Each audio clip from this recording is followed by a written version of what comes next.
Thank you so very much, everyone, for joining us here today. It's Tuesday already, the 23rd day in the month of June 2026. This is almost the first half of the year winding up, and it's amazing how time flies. Some people say it is at the speed of light. We're grateful for the gift of life, and we're also grateful to you for the valuable time and energy that you invest here with us on Global Morning, here on Global Television. I'm Uyi Agmofwegwe. We're live in Abuja, Nigeria's capital, where my colleague is also resident, Priscilla Obasi. I thought I can imagine you thought I would feature your middle name. My middle name, no.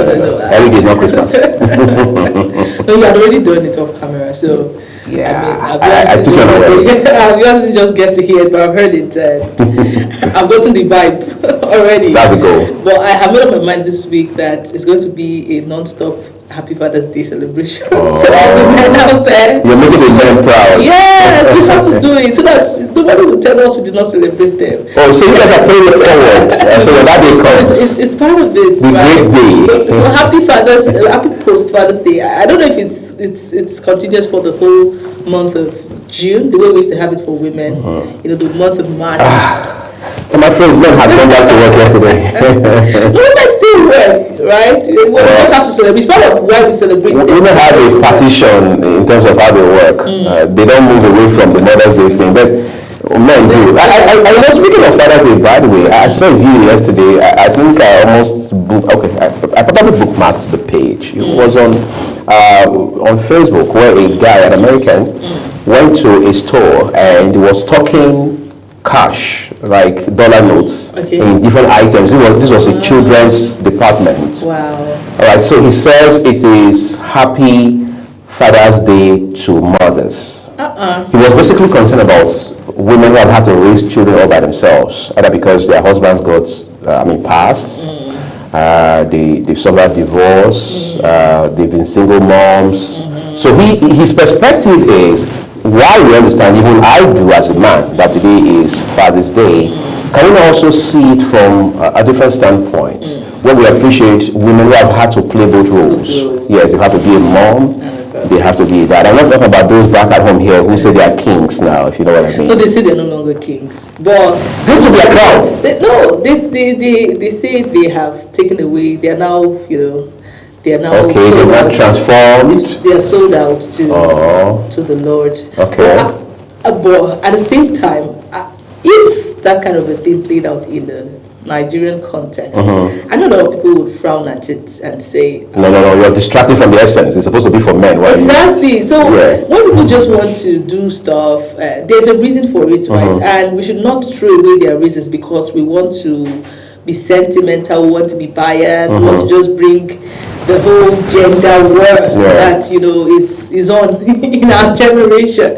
And talking about the gender war, I was just sitting back recently. I think I saw a post by a woman on social media that came out to say, she was specifically talking to women though, and she said, why you do a thing is not because, why do we attach so much relevance, or why do we make it look as if we're doing things, we're achieving, we're hitting our goals and all because of a man, or to look down on the man. You're doing it for yourself. Right. So there is that accomplishment you feel. So the essence of always trying to, make it look as if I have this now, I don't need a man, or I cannot do this because of the man. You understand? It doesn't really make sense to me. And so maybe that is part of the reasons why there is the constant need to, tear down, the constant war, that whole narrative that you should not, don't achieve, don't give what belongs to us to another person. They've had, it's our day. Yes. Do you understand? No, people should be celebrated. There are women that have, like you say, there are women that have had to do this alone. I remember when Tonto Dike came out to say, I'm celebrating myself as a father. She would go to her child's school there, dressed up like a man. I know she went a bit extra. She would put the whole beard. Do you understand? And I wish about it as much as, I think the reason why Nigerians came for her that moment was because she took it, the purpose, the drama that came with it. It was more like, more about spiting someone than really celebrating yourself. So when the focus is, when the purpose is genuine, when the purpose is really, something that everyone can resonate with, I think people would accept it. But when you're doing it to spite someone, when you're doing it to talk down on someone, you want to elevate yourself so that somebody else can go down, then it becomes a very big problem. So let us look at life as a simple place where it's just focus on yourself, focus on your goals, focus on that thing that makes you happy, and not constantly try to compare yourself or bring down someone else because you want to celebrate yourself. So on that note, again, I'm wishing the men a happy Father's Day. Amen. Yes, we'll not also forget that there are men that are not fathers. It takes more than just having a child to be a father. Yeah, there are men that do not have children biologically, but they are fathers. So people have played fatherly roles, and it takes a lot of responsibility to really call yourself a father. I don't think, I think people would be the ones, or people will give you that title, but then you. It's not self-imposed. It's not self-imposed. Well, it's a beautiful week, and a very good way to start the week is to still celebrate the men. When I was celebrating Priscilla, I saw ladies who posted men who are not their biological fathers. In fact, the men are never related to them in any way. But don't say these men have, they've been part of my journey.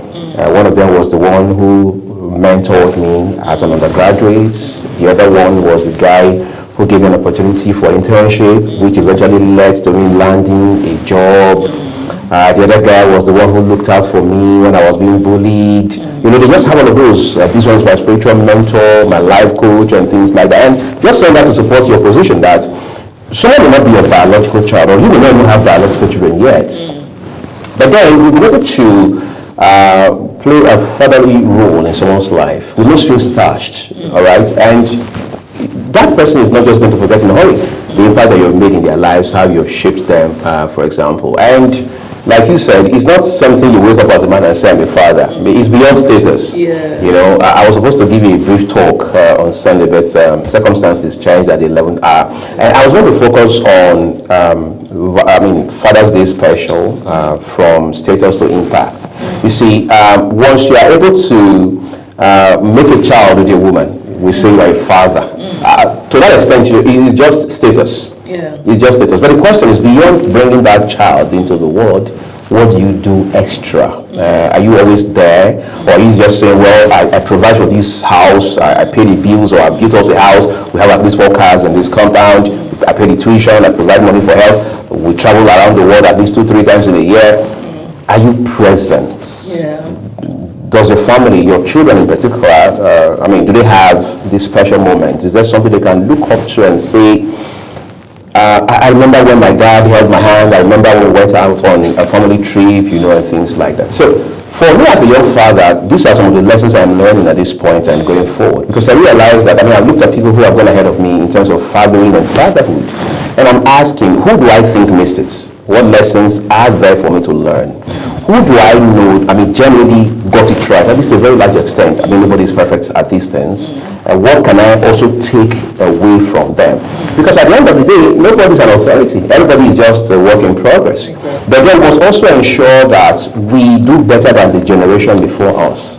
Because as most guys will say, the things you blamed your father for yesterday are your realities today. And you've got to prove that you can do better than your dad had done. Because some things that constrained your dads then are easier for you today. Your dad had to do correspondence course because he couldn't go to university, both at home and abroad. So they have to be sending him materials via post office. But today you can do 5 degrees online, from bachelor's all the way to PhD. And you don't have to leave the comfort of your room or your office. Your father didn't have that latitude. Of course, there are some things that also worked for him, that worked in his favor, that are not anyway possible today. But we're saying that these things are relative. So we must realize that we must do better than the generation before us. And we must realize that fatherhood is a lot of work, just as much as it is a privilege. And to that extent, as somebody said, even if you do not have a biological child yet, whatever you are investing the bulk of your life in now, your time, your money, and your energy, is your child. For some people now, their child is probably the business they are building to revolutionize a particular sector in Africa, not just Nigeria. That's your child going forward, right? So we must see you do right by it, because ultimately it's going to impact people's lives one way or another. So for me, I think this has been the best Father's Day I've had, because I was very conscious, I was very intentional. So it was not just about posting and talking plenty on social media, it was about reflection. And you're in that season of fathering again, having a baby. Right. So there's no better time to say, look, we've got to step on our brakes for a second and reassess how far we've come and what more work we need to do going forward, because they say a life, an unexamined life is not worth living. Interesting. I am quite happy to see that there's a man that sat down to reflect on Father's Day before this, or more of what I've said is, maybe some churches pull up the Father's Day celebration, some men come. I think a lot of churches make it worthwhile, make men even reflect on this day. They have panel discussions, interactive sessions. Exactly. Well, I really feel more than ever before we should have men intentional. I know a lot of men go into fatherhood without really preparing for it. We don't have a society that tells a man, oh, one day you're going to have a child. Even motherhood is not very much prepared for. It's just that a woman has that thing of, trying to put herself into that phase. Even while she's a child, she's carrying a doll. She just has this imagination going for her. So stepping into motherhood, it doesn't really help in a way. It doesn't really help. It mentally prepares you. You just know, it gives you that picture. But for the men, I don't think there's a man that is more boy that ever dreams of, when I'm going to carry a child. No. I think it doesn't really happen. It just wants to have that around him. Exactly. So we need intentional fathers, we need intentional mothers that will groom the boy child to know that one day you're going to have to go through pregnancy with a woman. You're going to have to support her. You're going to have to birth a child. The realities have changed, because what my father did as a father is different from what my husband is doing right now. Exactly. Right. They really have men follow women, for antenatals now and there, now. But we have hospitals now that impose that on men. You got to call your husband. You have to call your husband. I mean, I had to pay a big price the last time. Exactly. So the last time I went for antenatal, when I had my first child, though, not the last time. I think I was in Kaduna. I was somewhere with my father, and then I told my dad, I was going to antenatal with my husband. My dad was shocked. Because we never do that. We never do that. So, and you can't blame him. That was the reality in his days. Exactly. It was the reality in his days. And it was a shock for him to see that a man is going to, what's he going there to? What's his business? They call out for them. Exactly. But that's the reality. And men have to be prepared for this. Well, it's a good thing if you have a father very active in that role right now. The children will see it. They would know that this is what is expected. It's just that their time would also change. Maybe something else would, be the reality for them. But at least it's progress. It's they have seen a present father, and it makes the job easier for them. So we need parents, we need fathers that will intentionally coach their boy children to tell them there is such a thing as fatherhood, there's such a thing as pregnancy. We need women too to part of the conversation. Tell, you need to support your wife in such a way, because we have men that would say, that my mother did it, she carried 7. What is this one? We're just talking about one. My mother had 7. So those conversations still happen, even till date, and that's because we didn't have mothers. We had mothers that left the boy child aside and made them feel it's not their business, and then they get married, they tell their wives, it's not my business, because my mother said it's not my business, and all of that. So all of those narrative needs to change, because if we want to build a functional society, it starts from the family unit. If we have intentional fathers, intentional mothers, we'll have responsible, people in the society. I agree. So the next time you need a resource person or a subject matter experts in this regard, you know who to call now, right? We'll share our details with you later, and then we'll also advise on speaking fees. All right, let's take a quick break now. When we return, the rest of the program continues, including some breakfast idea for you. Do stay with us.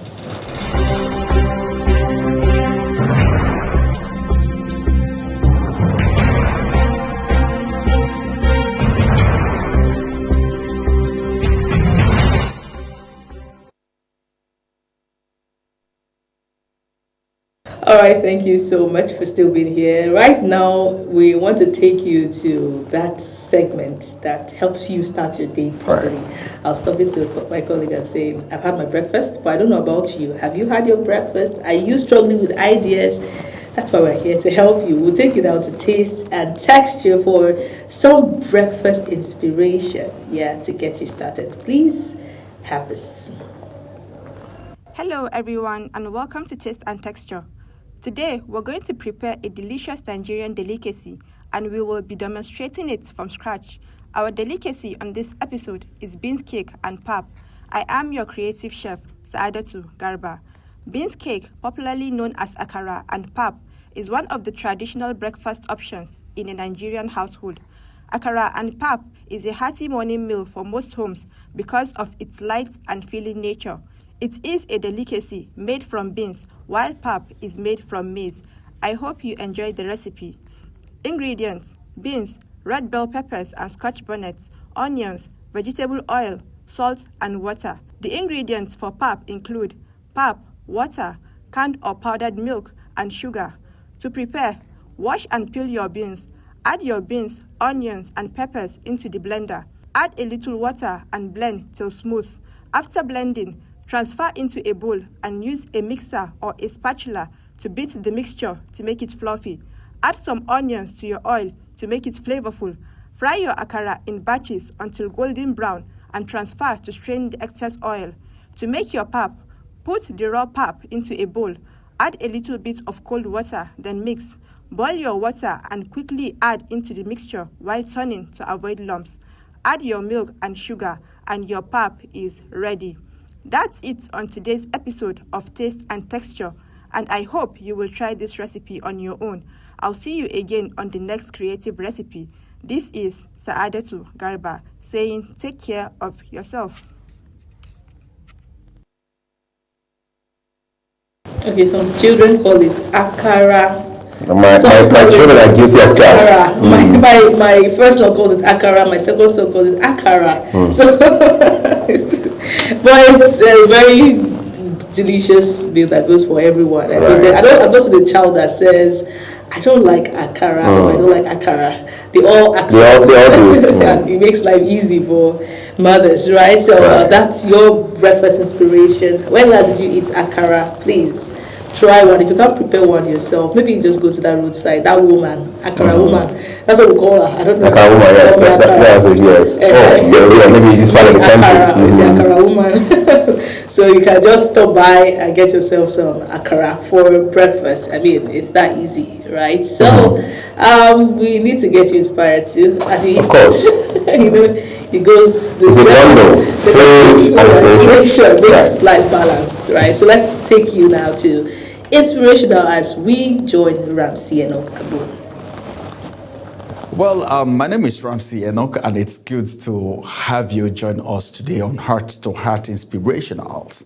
And let's get you inspired because we value you. You are very important. You mean so much to this generation. Do you know why? Because if anything happens to you on this journey of destiny, it means something has gone wrong with a generation because you are a potential destiny helper. But then, what step are you taking? All right? Where are you? What are you doing? My name is Ramsey Enoch Agbo. Small steps still move forward. We love big breakthrough. A lot of people want to be big men overnight. They just wake up overnight and they want to be big men, not knowing what it takes to be a big man, to be a big woman. Breakthroughs are things that we are supposed to enjoy, but then, does it just fall from heaven? No. One thing we need to understand is that there are things we need to do to really be successful in life. How much work are you putting into yourself? We need to know that life has so much for us. The truth is this: we love big breakthrough, yeah, that's true, but we underestimate small obedience. Small obedience. And that's the reason you see a lot of people make resolutions and they don't keep to it. You see a lot of people do their to-do list for the day and they are not keeping it. Discipline and obedience to small, small things. You know, little foxes that destroy the vine. You may think those things are small, they don't matter. But then it makes you accelerate. It makes you move forward in life. We celebrate overnight success but ignore daily discipline. How many people are disciplined today? Even CEOs, they are not disciplined today. A lot of people are not disciplined today. Business owners are not disciplined today. A lot of people have eaten their capitals. Yes, a lot of people. I know of people who ate their capitals. Some even went into debt. These are people that were making millions. I know. I'm not talking abstract. These are people that I know. Where are they today? What happened? Discipline. I've even walked to someone before to say, hey, come on. Do you know what? I know it's your business. I know it's your company. I know you are in charge. But then, instead of just putting your hand into the business money and taking out of it every day, place yourself on salary. Be a salary earner. Let the business pay you. Oversee it. Let it pay you. You don't just wake up without discipline. Oh, you have a need. Bam. Accountant, yes, sign this check. No, it's not done. Discipline is very important if you want to be successful in life, if you want to make progress in life. Discipline is very important, not just discipline alone.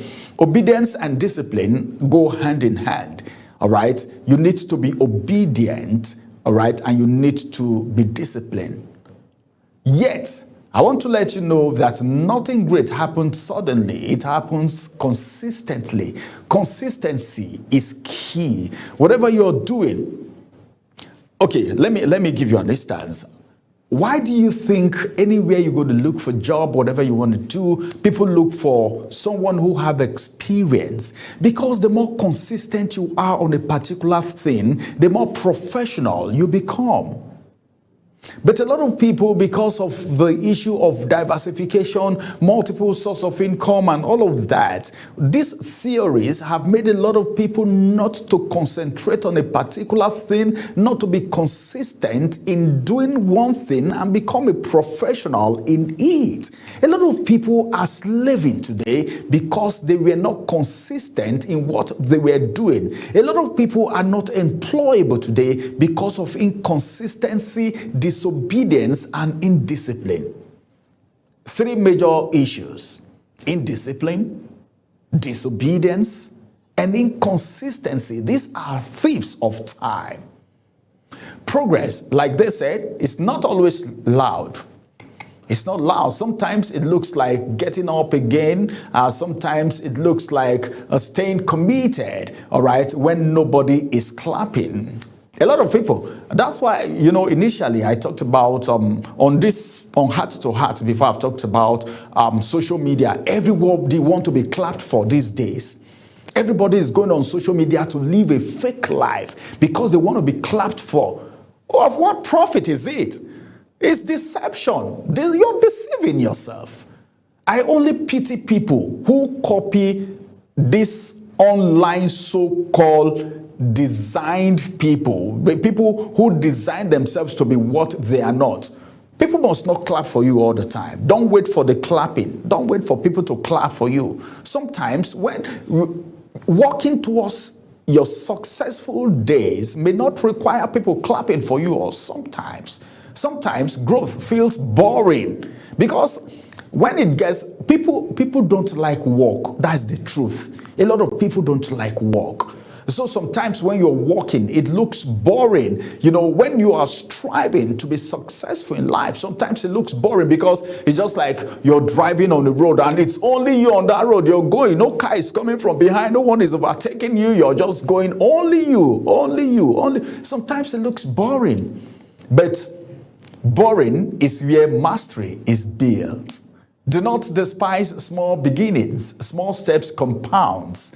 Small habits accumulate, and of course, small disciplines create massive outcome. Just be consistent in it. Every expert you see today was once a beginner who refused to stop, because so many things happen to stop them. You know, when you're starting a business from the scratch, it is very difficult. If you are not consistent, disciplined, and obedient, you run away. Yes, of course. That period, that growing, that incubation period, if you're not careful, you run away. A lot of people have run away from businesses like that. Then when other people start doing it, and during that boring moment, that lonely moment, then when they come out successful, they say, well, why did I even leave that business? Because you were not consistent, disciplined, and of course obedient to the rules of the game. Success have a rule. It has a rule. Yes, you need to abide by the rules of the game before you become successful. Breakthrough don't just happen overnight. That kind of breakthrough that you're looking for doesn't last. Yes, a dribbling tap can fill a bucket over time. Don't you know? Provided there is consistency, it's dripping. Pim, pim. All right, let me give an instance. For instance, you get to the hospital and they give someone drip, all right? There is drip on a patient in the hospital. You see the way it drops, pim, pim, pim. It will appear as if it's never going to get finished. But just give it a time. That drip will finish. Everything will finish into the patient's body. But it's dripping. It takes patience, all right? Not because the drops are big, but because they are consistent. It's dropping. Because of the consistency, whatever you're doing, please ensure to be consistent. If you really want to make it, if you really want to succeed, focus on the progress, not the perfection. Celebrate effort, not just outcomes. Show up when motivation is low. You might not see. Let me tell you something. A lot of people don't celebrate upcomings. That period where you are struggling to be successful, when you're struggling to grow, a lot of people just look at the ignore. Some will not even take you serious. And that's why you need to be careful the kind of relationship you keep. I pity for people who push aside people that were with them when they were in their incubation period, when they were trying to become successful in life, the people that encourage them. Somebody may not even give you all the money, but the encouragement coming is enough. Consistency turns into ordinary actions into extraordinary results. Yes, by the time you're consistent, it turns ordinary action into extraordinary results. All right, keep going. Small steps taken daily will carry you further than big intentions that was never acted upon. A lot of people have big dreams, but they never acted on it. Where are they today? They are nowhere to be found. Well, you need to dream big and you need to act on the big dream, no matter how small, on a daily basis. Be consistent, be obedient, and of course, what else? Be faithful to whatever it is you're doing. Many thanks. I'll come on your way again. My name is Ramsey Enoch. Bye-bye for now.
All right, it's time to take you to the newspaper review segment where we look up what we have on across the national dailies, and we're starting with the Punch newspaper.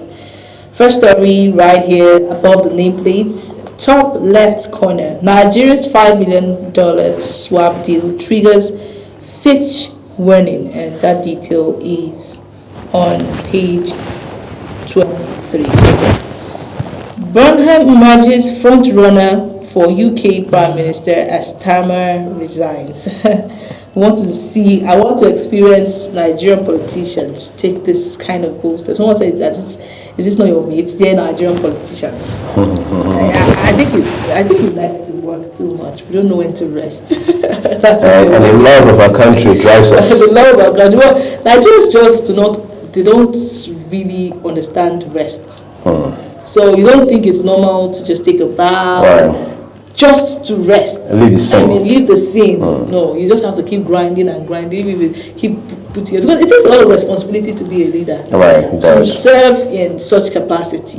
It is draining. It is a serious task. And if you know that it's exhausting, there are points you tell yourself, you tell your mental health, I need to take a break. Right. But I don't think we can relate. Of course. Can never be us. Okay. Medical trip. ECOWAS seeks passport release amidst EFCC probe. Is ECOWAS still in the den? His case has been with the EFCC. He was, of course, invited and investigated. And then, of course, I think he was granted administrative bail. His passport confiscated by the EFCC. Of course, he moved from the PDP to the APC in between all of that. Now, what has happened is he can't travel apparently because his passport is with the Economic and Financial Crimes Commission.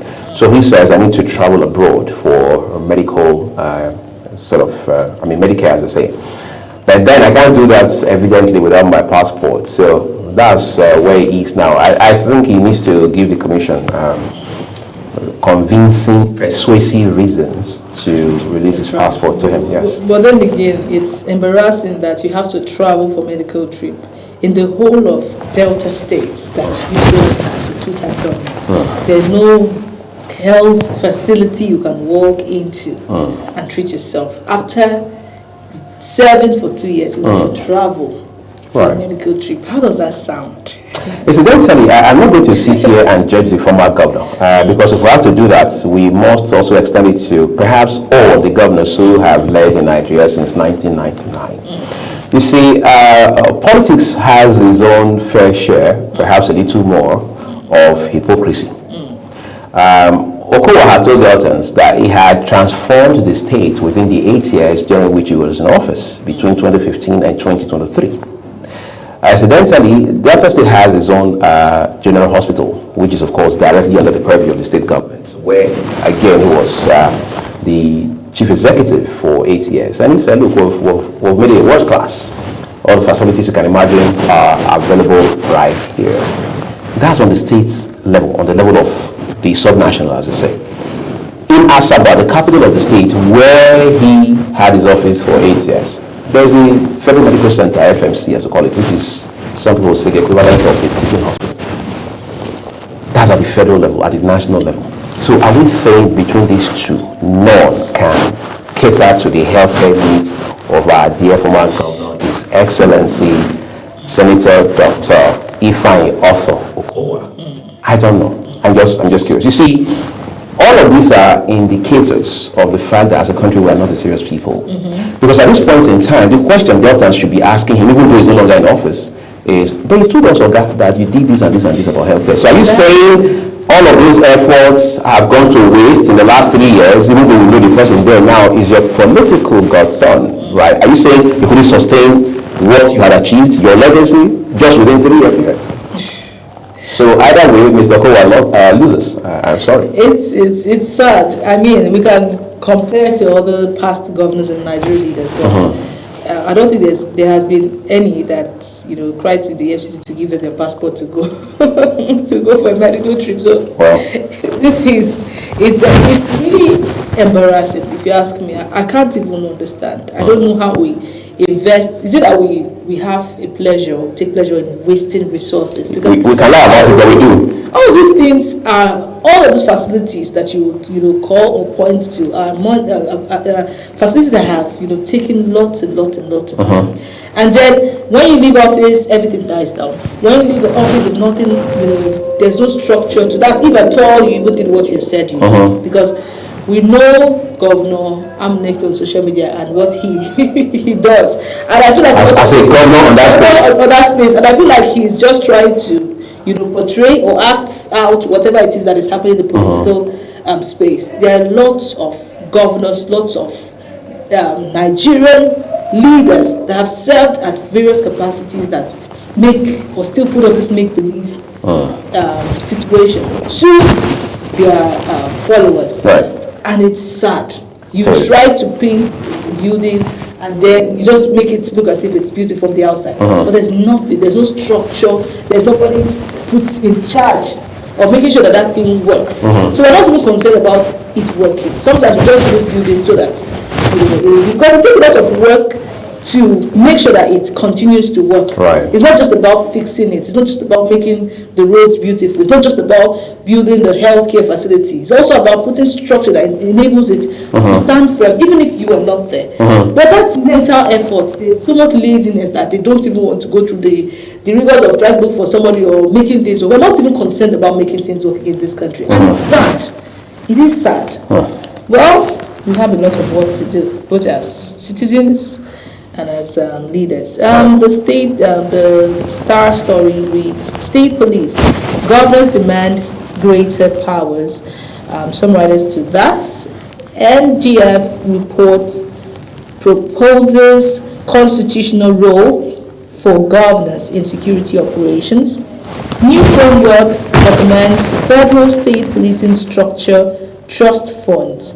Federal officers can move to state police without losing benefits. Well, that's a very good one. Serious. Yeah, I can't wait for all of this to already kickstart.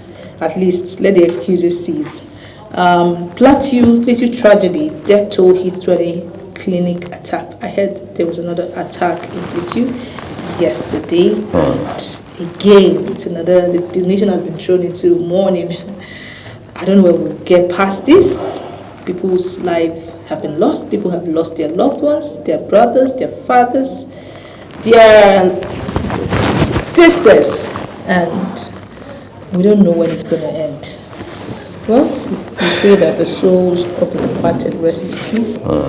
Insecurity. Igboho defends action as ACF NEF warn of anarchy.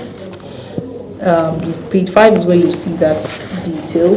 3 nabbed after cleric dies in Ondo Hotel. Nigeria shelters over 100,000 refugees, asylum seeker. Page 7. And that's coming from the federal government. Well, that's a good one. So we're progressing. But I don't think we should in Nigeria because. They can only just take it one step at a time, Priscilla. I think they probably need to get here first. Nigerians need to be sheltered first. Yeah. Because there's a lot of Nigerians that are not sheltered in Nigeria. Those are headlines for the Punch newspaper. The next point of call is the Daily Trust. All right, thank you. Top left corner of the Daily Trust newspaper. 20 years after, Lagos Airport resolves concession row. So it took us 2 decades to make this happen. Quite interesting. This started in the days of former President Olusegun Obasanjo, right? Health workers, security personnel killed in Plateau attack. That's the same headline that Priscilla just referenced on the front page of the Punch newspaper this morning. Turns out it is replicated on page 5 of today's issue of the Daily Trust newspaper. 214 Nigerians die of Lassa fever in 6 months. Another silent killer, and it's quite insidious. You don't see it coming, but see the damage it has done in just 6 months. 214 Nigerians. The big one reads, Kaduna mob killing, last moments of slain female teacher. Those are basically all the headlines from Daily Trust today. Please be sure you read up details for yourself. Headlines are so much on the front page of the Vanguard newspaper, and Priscilla will walk us through that. Thank you. Vanguard has its first story above the nameplate, and it reads, "Why smuggling persists across Nigeria's borders." Details on page 19. One injured as suspected bomb explodes in Lagos. On page 6 is where you find that story. Worry delineation. Emami faults INEC's implementation after presidency directives. Details on page 27. The Star story still has the insecurity, 22 dead, many injured in Plateau attack, protest rock Ibadan. Summaries to that: health workers, security personnel among those killed. Panic in war as gunmen abduct mother, 2 kids, attack pastor's home in twin raid. Protesters locked down major streets in Ibadan over kidnapping. Security's national duty, North ethnic battle. Igboho fires back at critics. Catholic bishops condemn reintegration of repentant terrorists, demand justice for victims. I still cannot understand The repentant terrorist thing. the idea of repentant terrorists. Was on this same show we read that the terrorist doctor and terrorist who again Right. was convicted instantly, and then the terrorist gang is offered amnesty. Right. What an irony. Details on page 5. Starmer presidency, Peter Obi bicker over call for Tinubu's resignation. Well, I think some Nigerian leaders should be inspired by this move. I don't know where they choose to get their own inspiration from. Like, this is something you can say, so this guy can do it, and that means it's nothing, and then you take the move, but they will never be inspired by this, and I don't know why. Well, I guess we do not have the same reality. Our reality is worse, if you ask me. And that's, again, relative to our own peculiar environment, don't you think? Well. Details on page. I got you there. Starmer resigns as UK Prime Minister. Likely replacement, Burnham sworn in as Labour MP. Details on page 9. High prices, federal government to meet cement producers. July 1, and that's coming from David Umahi, Minister of Works. Details on page 9. Honor terms of your visa. U.S. mission warns Nigerians. Nigerians, this is for you. Honor the terms of your visa and respect yourselves. Right. Well, those are about all the headlines on the Vanguard newspaper. Next point of call is this day. All right, let's look at this morning. It says at the very top of it, Alan Greenspan, architect of modern American economy, dies at 100. That's quite an accomplished life, really, given the enormity of impact made within those 100 years. LPG prices, federal government convenes emergency meeting, invites DSS, EFCC, police to end diversion, hoarding, others on page 5. Police assure loaders of safety, security, despite bomb explosion in Mushin markets. Who brought bomb to Mushin market?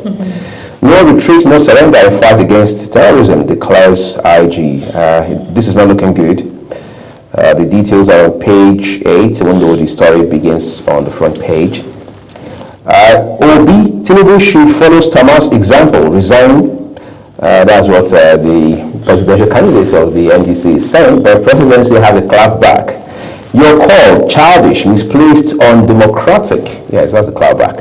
And then there's a rider, British PM quits, and the Burnham favored to step in. And the likes of Kemi Badenoch, the leader of the Conservative Party, are now saying that what are we waiting for? Do we need to necessarily wait for July to kickstart the process of finding a successor for Mr. Starmer? All right, that's still back and forth. Kemi and her energy, especially when it comes to the PMQs. All right.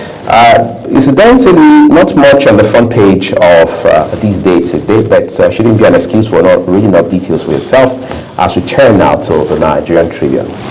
All right, on the Nigerian Tribune, it has its first story, Orire abduction. We're still here.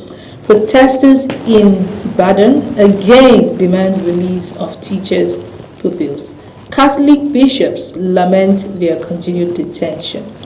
Well, it's a no retreat, no surrender thing at this point, because the moment you keep quiet, everybody just continues do their thing as if it never existed. But these are people's family members, and we need to do the needful already. Details on page 3. Outrage in Osun as gunmen shoot 14-year-old dead. Deceased family, residents demand police probe.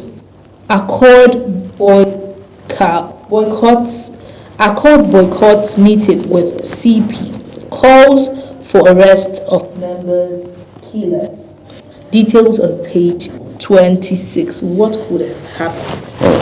Well, find out on page 26. The Star story reads, Presidency to Obi, your call for Tinubu's resignation. Okay, so this is from presidency. Is this from presidency or for presidency? Well, I'm asking myself, what exactly is the difference? Because, Tinubu says he's not on social media. So I guess there's a bunch of people and entities who are on social media for him. Okay, right. That means his bunch of entities responded.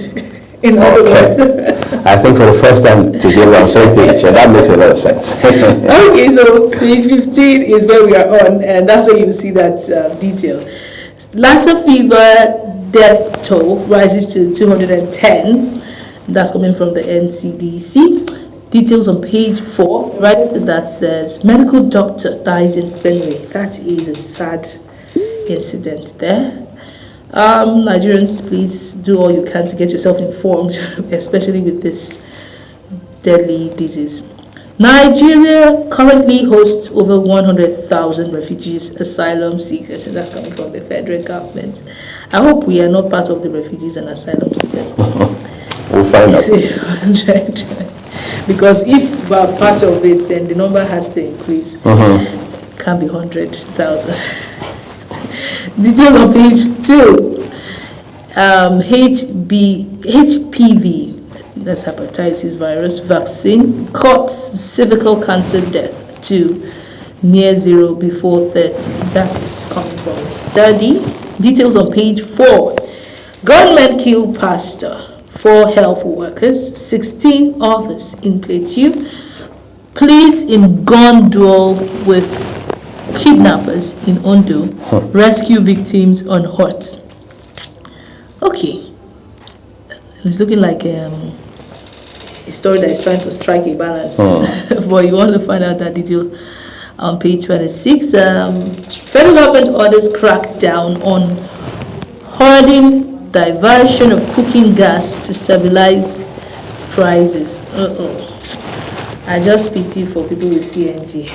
They say they're going to learn the hard way. They are crying silent tears. And nobody's hearing them. You cannot cry out loud. So you have to just sob. You just sob in peace, buy your fuel and go, or buy your gas and go. Well, the good thing is some of them have a dual system. So they can switch. More like a hybrid system. Yes, a hybrid system. So for those, you've enjoyed the luxury enough. Nothing lasts forever. Nothing lasts forever. Say even Aboki perfume. It used to last forever, but not anymore. Times have changed. Times have changed. You want to find out details on page 6 of that paper. Those are our headlines for the Nigerian Tribune. Do well to read up details for yourself. to get yourself informed. Next point of call is the Guardian newspaper. And it happens, the Guardian is the penultimate paper this morning, top right corner with a picture of Governor of Lagos State, Babajide Sanwo-Olu, and Commissioner of Police, Lagos State Command. It says Commissioner Alice fears as IED explosion injures one in Lagos. Panorama page 2 has those details for you. Lassa fever, fresh outbreak, claims doctor in Benue as fatality rate hits 25%. Don't seek re-election, Orisha Jafo tells Tinubu. What's the import of that advice? Well, read up on page 3. He says, don't seek re-election, or Orisha Jafo tells Tinubu. That's so categorical. And then the star headline says, spike in bus fares, rents force Nigerians to live in cars, offices, shelves. Well, I think the difference is just that there's going to be an increase in the number of people who live in their cars. People have always lived in their cars. But it has not been an official... The number is just going to spike astronomically now, right? Okay, well, Priscilla has a robust background in math, so she would help us collect all the data we need to make sense of it. Where are we taking the data from? Is it from Abuja, or because I'm seeing... Well, that's why you're the business person. We can go across major cities in our country. Don't worry, I'll just submit the proposal to you. I mean, I like to work, so I just need to be embossed. Okay, proposal that doesn't include invoice violence. Of course it does. All right, let's make progress on the front page of the Guardian. It says federal government tasks manufacturers on cement price cuts affordability. Does the economy feel favorable enough to consider a reduction in the price of cement? Do you tell manufacturers just by way of instruction or directive to cut down prices? I'm not sure that works. Federal government to audit LPG markets as imports hits 26,700 metric tons amid exports by Chevron. Court remands Sowore in prison over bail breach, dismisses recusal application. Well, Justice Umar Abubakar says, no going back, I'm going to sit here and hear this case. In the meantime, you will spend 48 hours behind bars before we make progress. Presidency rep dismissed calls for Tinubu's resignation over economy insecurity. On page 6 is where you find those details. They are so proactive, though. They are so proactive. You mean their response to this? The response was fast, it was quick. I thought I would see it maybe after 2 days, but it's coming immediately. The thing is coming. The other better. Isn't that the principle? Very good. For once, let's feel impressed. Witness says El-Rufai wiretapped NSA's phone. That was at the Federal High Court yesterday. Political correspondent Bongo Soro brought us all of those details. And we are also learning that the court has admitted in evidence the exhibits tendered by the prosecution and, of course, from the end of the Department of State Service. Lastly, on the front page, the fruit of it, cargo operators accuse Federal Airports Authority of Nigeria of anti-worker activities via shutdown of airports. Why would that happen? Well, find context and perspectives on page 29 of the Guardian newspaper this morning, and do that for as many other headlines as you can. Our last paper is the Nation newspaper, and Priscilla Obasi will walk us through. Okay, the Nation newspaper. Let's get you. Okay, do I have a Nation newspaper here? I am struggling to look for it. Incidentally, yes, we do have the Nation newspaper, of course. I bet I just turn to it quickly. Okay. But first of all, we found it, right? Okay, so let's have the first story. Rising cost of cement, unacceptable, says the federal government. That story has the picture of Minister of Works. I mean, no better person to have on that story. Details on page 2. DIG raises hope of Orired abductees' safe return. El-Rufai admitted intercepting NSA phone conversation. Find details on page 4 and page 2 respectively of stories. The Star story reads, Presidency hits Obi for asking Tinubu to resign. Please, let Mr. President follow UK Prime Minister's action. NDC candidates approach childish, distractive. When two elders fight. Who suffers? The children? What else? No, nobody's suffering. Nigerians like this kind of thing. When two people are fighting, just be excited. Right, I'll be happy about it.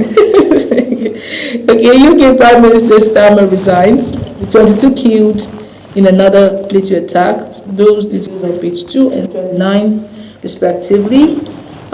Those are okay. We have the very last one here. The reads: Court remands Sowore in Kuje prison. Details on page 5. Those are our headlines for the Nation newspaper. Well, those are all the headlines from all of the papers we're bringing your way today. As always, we would love to encourage you to read up details for yourself in the course of our work today, so you can stay ahead of fake news. Remember that Global Television, as a broadcast media outfit, or the team here on Global Morning, does not in any way contribute to these headlines. All we do for you is bring you those headlines exactly as published by their respective publishers. We'll take a break now. Ogochukwu Moguno is up next with Social Bar.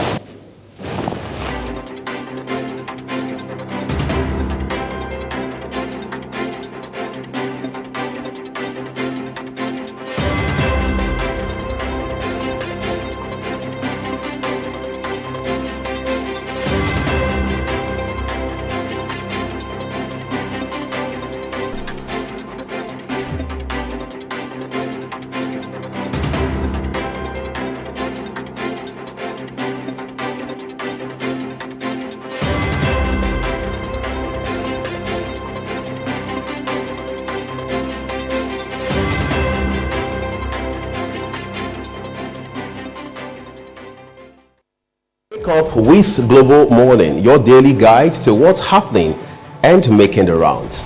We delve into headlines, newspaper reviews, spot-on analysis, policies, current events, real talk, real issues that affect us all. From the latest trends to the debate, every topic, every angle, Global Morning is where it all starts.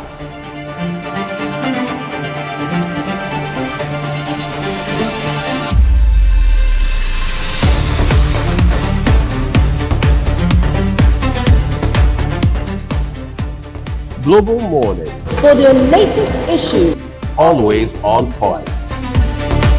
Watch Global Morning Monday to Friday at 7 a.m. Saturday and Sunday at 8 a.m. on Global Television.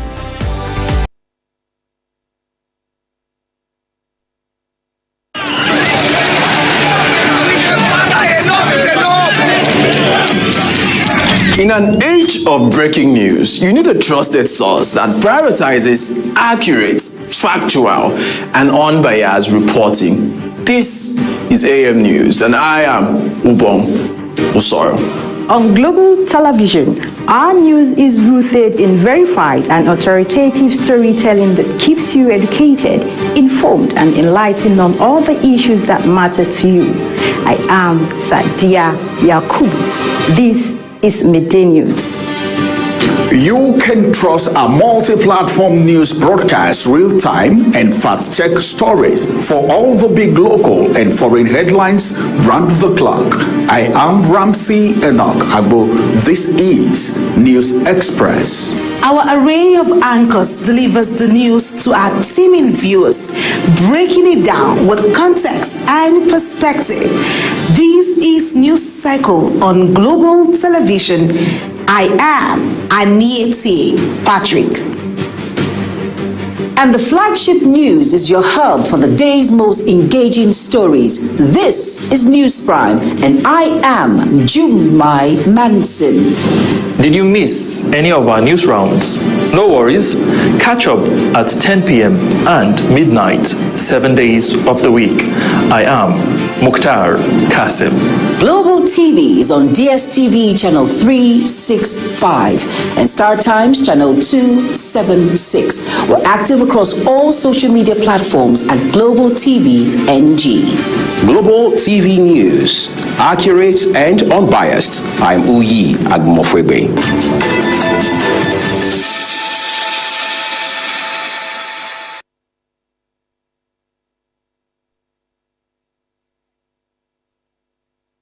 When social media speaks, we listen and we bring you the extra. It's your one-stop shop for trends, tweets, and the tea everyone's sipping on. Join the conversation, share your thoughts, and get that extra dose of what's shaking the internet. And on issues making wave on social media to your doorstep. Social Boss Extra, where the trend meets the talk, only on Global TV.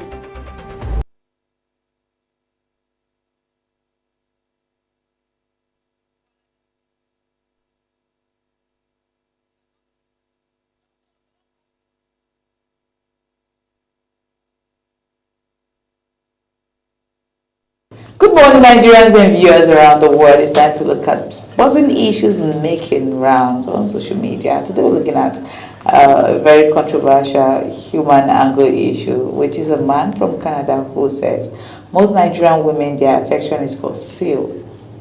I'm a Nigerian woman, so I don't know. I don't believe that though. Well, a man has stirred reactions online after sharing his experience dating a non-Nigerian woman in Canada, claiming it's changed his perspective on relationship. According to him, dating outside Nigeria made it difficult for him to return to dating Nigerian women, particularly after experiencing what he described as a different approach to affection and care. He went on to advise men to explore relationships beyond their immediate environment, suggesting that traveling could expose them to different dating experiences. The man also claimed that many Nigerian women treat affection as something transactional. Well, let's take a look at that video.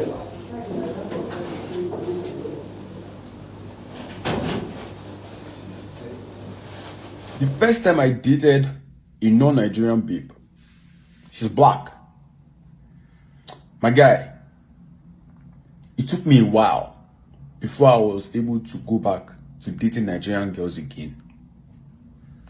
And then you know the funniest thing, the girls I started dating were more or less girls that were either born here or grew up here from little.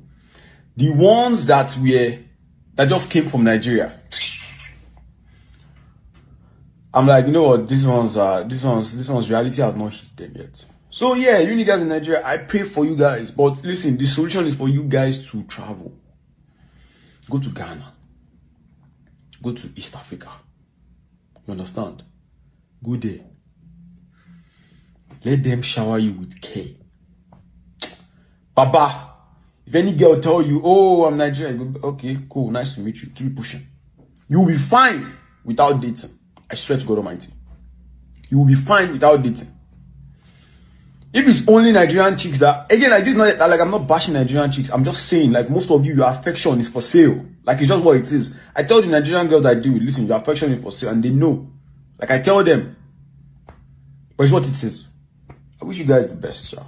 Honestly.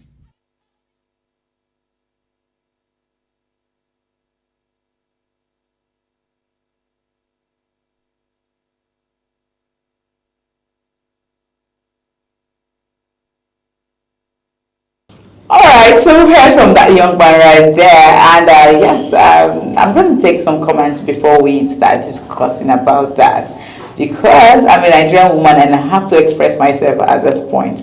Alright, the first comment we're taking is from Simply Jessie, and Jessie says, affection is not for sale. People just respond to how they are treated. Some men call women transactional because they want love, loyalty, peace, cooking, support, and respect for free. But when it's time to provide care and stability, they start shouting, "Go digger." Generalizing Nigerian women because of your personal experience says more about your choices than the whole country. Thank you so much, Simply Jessie. And the next comment comes from Onyimuzo. Onyimuzo says, I can assure you that you give different version of yourself to these women. It's okay if you want to date outside your race or even your country, but running down a whole gender of a particular is crazy.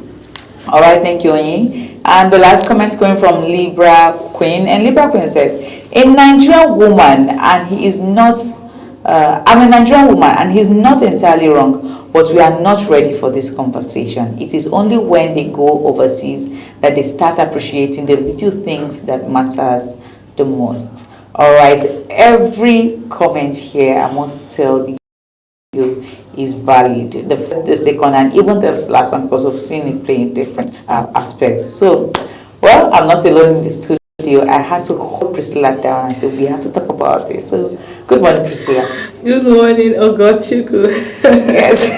Earlier, just before the show started, I was asking, how did you meet your husband? What did he say to you? How did you know he was the one and all of that? Now, a man, I'm about to say a man of particular concern, but no. This man said, Nigerian women are transactional. I understand that the economy right now made it look like that way, but I remember our mothers were not transactional. But right now, yes, I can tell you that there's an atom of truth in what he said, because I watched a video on my way coming to work this morning, and I heard a lady saying, how can you start asking me, how can you say you want to know me on my birthday? What happened to send me your account number, let me wire something to you? And I'm like, what is wrong with a man knowing you on your birthday? Is there something wrong? I didn't see anything wrong with a man knowing you on your birthday or asking you out on your birthday. And why are you trying to build that man because it's your birthday? Okay, what if he had not come into your life, or he hadn't said, hi, how are you on your birthday? What will happen? How about those ladies that even have birthdays every time they meet a new man? Every time they meet a man, if they meet you today, the next day is their birthday. Or maybe the next day their house rent is expired, so they or your gas has finished. You understand this thing? So yes, to an extent, yes, it is that some girls that right now it's all about money for them. Maybe they gave their loyalty out at some point and it didn't work for them. So right now they're just all about the money. But there are still girls. So that is the point where, he just generalized it. There are still ladies who are just there for your love, your time, what you can impact to them morally, and the discipline and all of that. There are still ladies like that. Well, what is your own opinion? Well, just like you have said, he has there's an atom of truth in what he said, but the problem is generalizing. And that mentality will keep attracting the wrong people for you. When you keep generalizing, you will not see beyond your thoughts. You will not see beyond your mindset. And somehow you are a reflection of the people you attract. Or the people you attract are a reflection of you. So if you find yourself attracting the same kind of people, maybe there's a part of you that needs to grow, that has not grown, to attract the kind of people you want. There's that theory, right?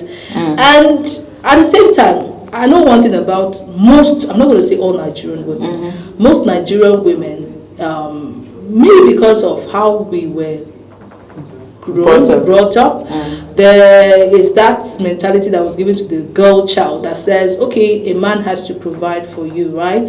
Yes, a man has to pay your bills, a man has to take care of you. If you have a brother, you see that your father paid more attention financially to you as a lady than even the brothers you had, because you are a girl, right? So there's not so much expectation from you when it comes to finances. That's why you finish school, the next thing they're asking you, when are you getting married? Nobody's asking you, how much are you bringing? You get it's just for very few cases where maybe the parents are no longer alive, or times were really rough and tough and people had to step in based on demand, and then you see a lot of ladies becoming hustlers, trying to hustle, trying to grind and all of that alongside their brothers. But where situations are normal, there's just not so much expectation when it comes to finance from the lady, and it makes her feel, okay, there's a man there that, when I get married to, he has to sort this thing. We're not financially prepared. We're not programmed to be financially productive. And that's why we tend to cast our burdens, financial burdens, on men. And honestly, you cannot blame a lady that acts that way, because that is what she knows. That's how she's been she has been wired. So you cannot meet that kind of a lady and now expect a different thing from her. No, there's that thing that she would also bring to you, because she has been also taught to take care of, to cater to family. So you'll find that aspect of her, but you will not find the financial productivity in her. Do you understand? So okay, I'm saying this to say that a lot of men want to eat or have their cake and eat it. It's too. They want to, or maybe they don't eat their cake and have it. You want a caregiver. You want a submissive provider, as they say. Yeah. Someone that will give you all the respect and they will bring money to alongside. You can't really have it 100, because nobody was programmed that way. Right? People just decide to work on themselves based on how life, throws whatever it throws on them and all of that. But Nigerian women should also understand that when you decide to become financially independent, there are still the set of Nigerian women that feel, oh, I'm getting money and I'm getting it for myself. I'm doing this because I don't need a man. Do you understand? I'm doing this to pepper that ex that broke my heart. You are becoming successful for yourself. You are achieving what you are achieving, not because of any person, but because it adds value to you. You are trying to make impact to your society. It's for yourself, it's for your brothers, for your family, it's for the strangers that you don't even know. So whatever it is that you are acquiring, whatever it is that you are productive for, is not to serve you alone and to put every other person under your foot, especially men. We are preaching feminism, but we are becoming men haters. And when a man is not able to give you that thing you want, you now hate it. So the generalization is both ways. Women are generalizing, men are generalizing, the gender war gets deeper and deeper and deeper, and because of that mindset, you will not attract, you keep attracting those kind of people that you have the same mindset with. Do you understand? So yes, there are women that are materialistic. Yes, there are women that are transactional, or men too are transactional, but it is not a general thing. And if you want to attract people that are different, just be a person of value. I'm not saying it's magic. I'm not saying it's guaranteed though, but be a person of value. Be somebody that wants to give as much as be someone that wants to receive too. It's not a crime to receive, but also be a giver. You can't want all the nice things for yourselves and you don't know how to gift people.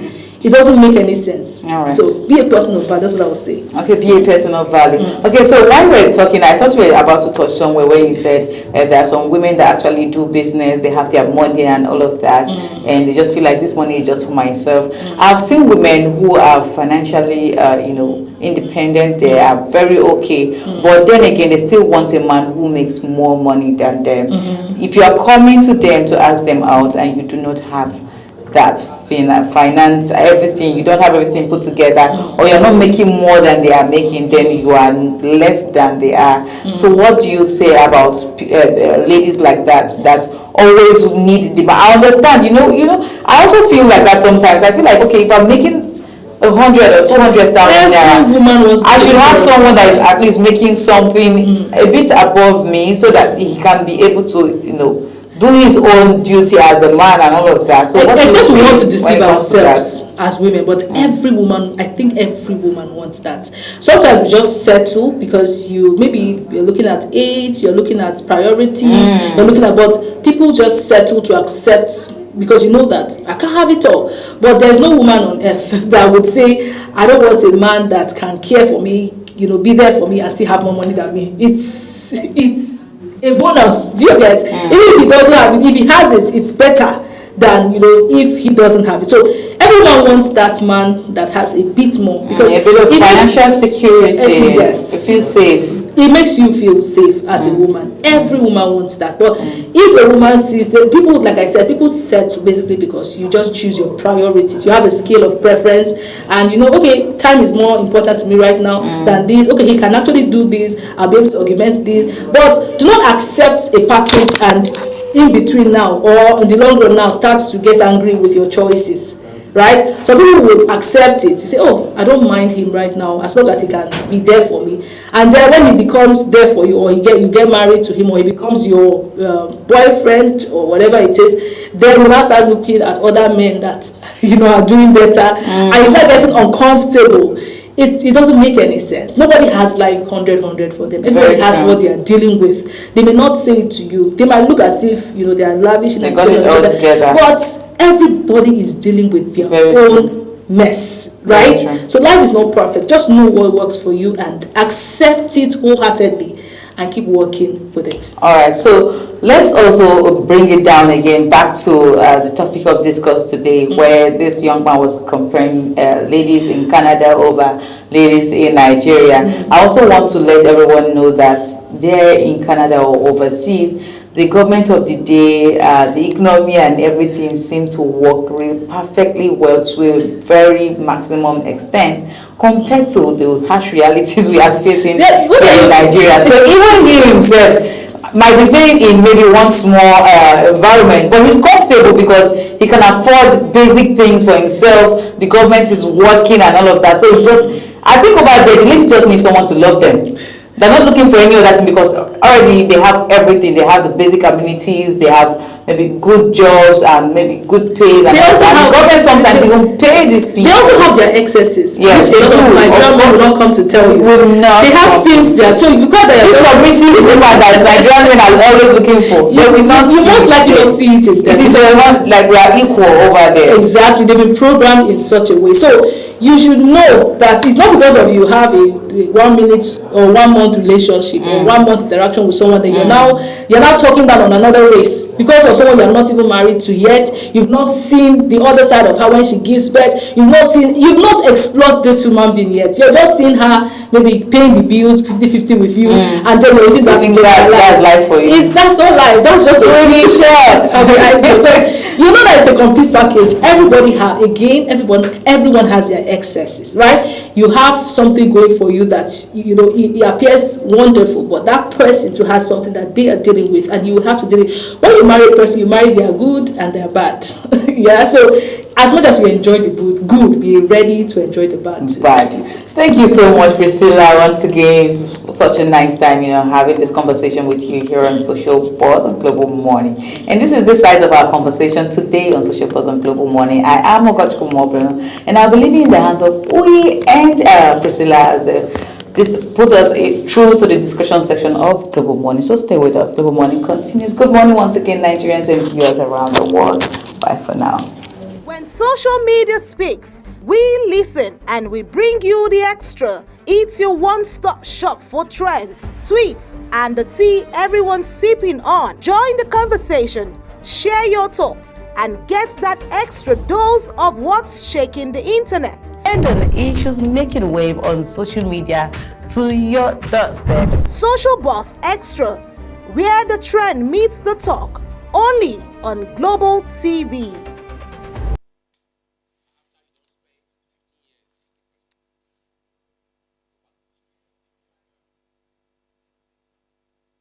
At Witchtech Cables, we don't just make cables, we deliver excellence. Our products are built with advanced technology, trusted for their unmatched quality and durability. With a wide range of cables, swift delivery, and continuous innovation, we stay ahead of the market demand. We are proudly Nigerian, fully indigenous, yet world-class. Backed by a professional team, strong technical support, and a deep commitment to customer satisfaction. Witchtech Cables is more than a brand, it's a promise. Witchtech Cables, quality cables better than the best.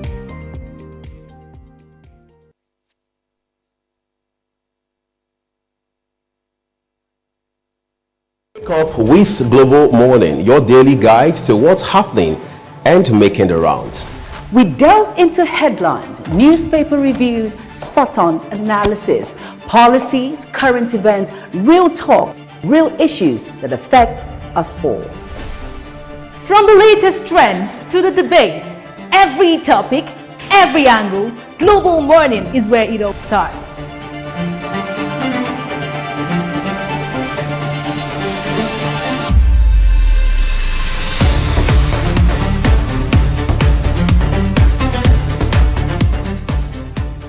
Global Morning, for the latest issues, always on point.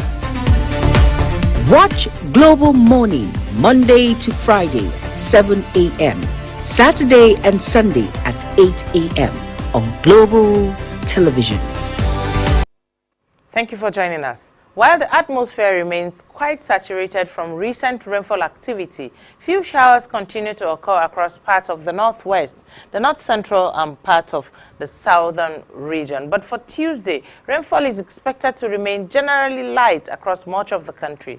northern and north-central areas will experience isolated light rains and thunderstorms, with early morning activity likely over parts of Zamfara, Kebbi, Sokoto, some parts of Niger and Kwara states in the central region.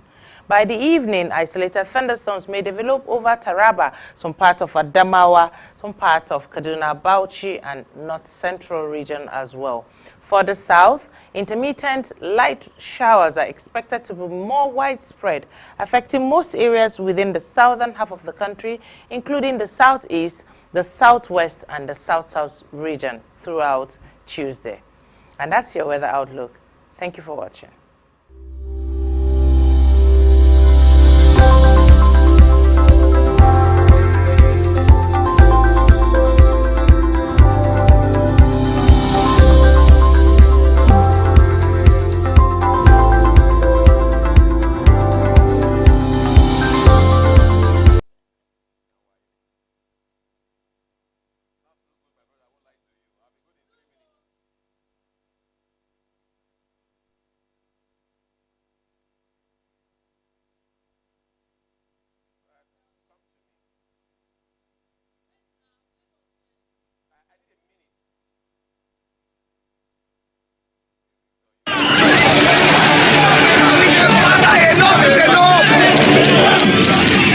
In an age of breaking news, you need a trusted source that prioritizes accurate, factual, and unbiased reporting.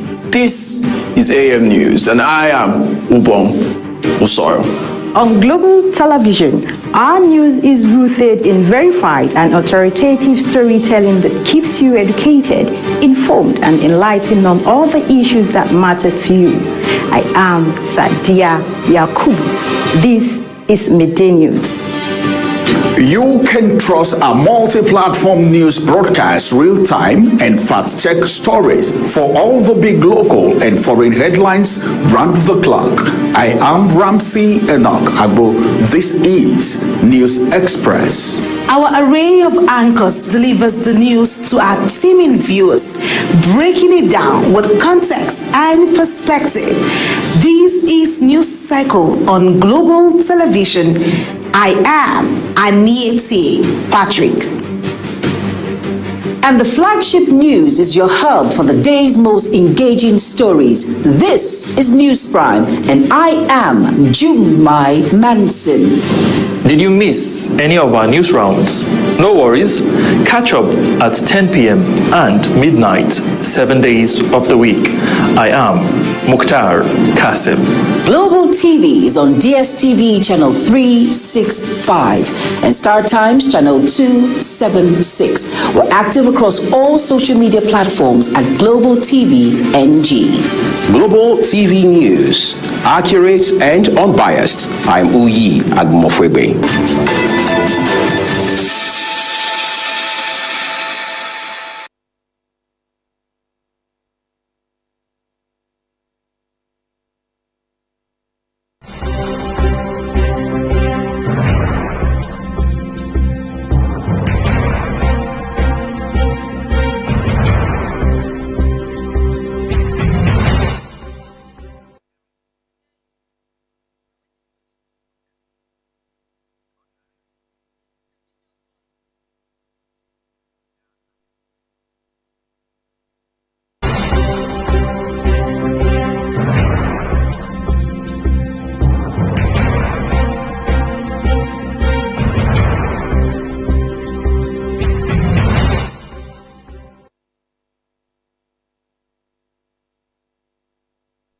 Well, thank you again for staying with us here on Global Morning today. We're just going to spend the next 1 hour or so talking about the state of our nation today, especially as it has to do with not just politics or 2027 in particular, but the entire political space. As it stands today, we understand that quite a number of political parties are already investing towards 2027. But in whose interest is that investment largely being made? Is it for the actors in the political landscape themselves, or for the majority of Nigerians.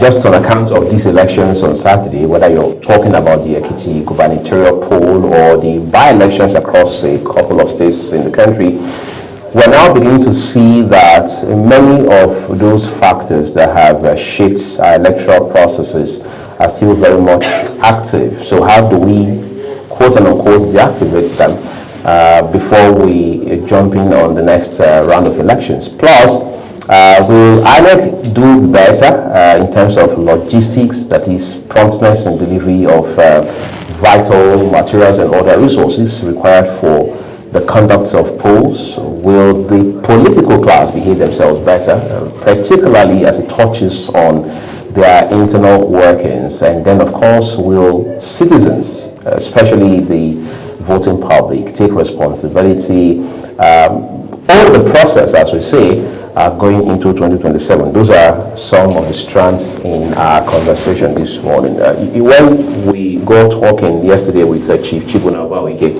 something that popped in my head was to say that, look, at this point in time, I think we probably need to channel our energy, all right, and attention towards the people.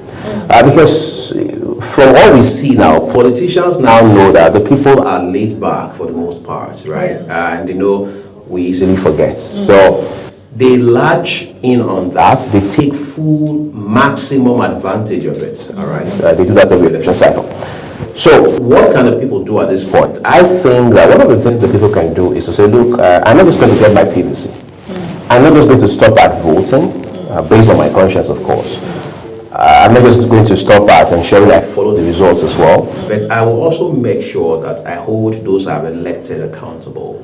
Because most times there's also this gulf, as it were, between those we support, all right, going into elections, and whether or not we eventually hold them accountable. Because the painful part is what we ultimately say is, because I supported Priscilla Obasi to become governor or a member of the House of Representatives, she can never do wrong. Right, she can't, because I'm a fan of hers. I'm a staunch, ardent, unrelenting supporter. So she can't do wrong. So rather than call her to account, hold her to account and say, look, this was not the basis on which I cast my vote for you, and I'm very sure it's not the reason your voters supported you. I'm busy defending her policies, defending her programs, defending her decisions. Forgetting that Priscilla, as a member of the House of Representatives, does not represent just me. She represents hundreds of thousands of people within that federal constituency. You see, it simply means that our people must now understand better the civil issues, all right, that we have to deal with going forward, all right, beyond whether roads are made, bridges are built, and all of that, okay? Public officers, especially those elected, accountable. Can they account for the resources that they've been entrusted with? For example, if a senator gets, let's say, 600 million in a quarter to drive a particular project in his district, all right? That's for 1 quarter, for example. When we check the value of what we see on the ground, assuming there's anything on the ground, for example, and vis-a-vis what he has been given in terms of funding, is there a correlation, or is the difference between day and night? Those are the things we should be looking at. But then, again, the downside to that is that people get so emotional, they get so biased for quite a number of reasons. And for that, we are not able to hold these leaders accountable. And these politicians do it. So what do? They play to the emotions of the people. They suddenly adopt this populist idea, gaslight the people. In some cases, even outright brainwashing happens. And then the vicious cycle continues. I think it also starts from the people. Yes, because before you accept a manifesto, before you accept a political aspirant, if you're not logical enough to question that person, to know what exactly the person's agenda is, if it's based on tribe, religion, you're now accepting, you're not saying, what would you do for us? Have you done it before? Can he do it? How would you do it? You're not asking the right questions. You're accepting on a sentimental basis.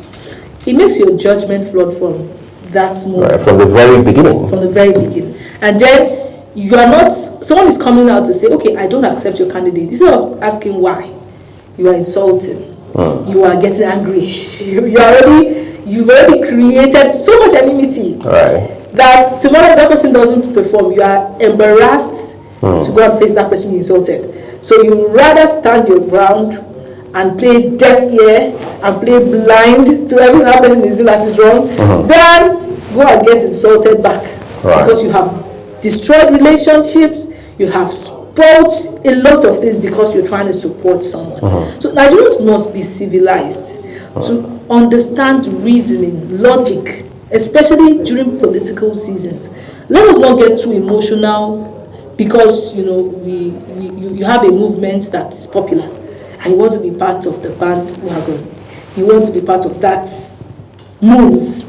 You want to be associated with it because a lot of people are jumping on it. You are part of it eventually without any kind of logic. And then your agenda is to insult other people that are not part of it because they don't believe in it. And you feel like you're the wisest man or the wisest woman because you believe because you're following the crowd. That is not how it works. That is not how we should reason. And that is why politicians will always jump on this enmity create with each other because you know that they're already enemies. So I can only utilize that sour relationship, for my purpose or for whatever I want to do. So Nigerians, be wise. You have to be wise. This is the tactic that politicians use over and over again to keep us in bad leadership, to keep us in stagnation because we are not logical enough to reason. Well, there's something that Priscilla mentioned, and that stuck out for me. She said we have to be more civilized in the sort of conversations and debates that we have about the place where we are in our politics. We understand our guest has joined us virtually from Nasarawa State this morning. Seydou Damajen is a national delegate of the African Democratic Congress. He'll be helping us find some sense regarding our political developments at this point. We'll evaluate the by-elections over the weekend and emerging alliances ahead of 2027. Once we're able to establish connection with him, we would bring him on as quickly as possible. But again, given the backgrounds, the caliber of people who are now going into election in 2027, the question is, should Nigerians expect anything different from what we had seen in 2023, and who knows, maybe in 2019? Because the goal has always been to effect some kind of change, to break the jinx, change the narrative, as they say. But that's not just going to happen on the back of wishful thinking. It has to be such that the electorate, first of all, must take responsibility for the choices they make, own the process, and then be able to have the, if you like, native intelligence, right, to, I was going to say higher, of course, elect leaders who have their best interests at heart. And Priscilla also talked about track record. Can this person do it now because we know that he had done it previously? Well, let's now join our guest, Seydou Damajen, as virtually, as he helps us to understand some of these things. I would like to say a big thank you to you, Seydou, for taking our time this busy Tuesday morning of yours to join us on the program. Okay, I'm not quite sure he's there. Maybe still having issues joining. Oh wow! But we'll have him soon. Yeah, and one of the things Seydou highlighted to me is across political parties. I mean, he is with the ADC. He said the ADC came forth.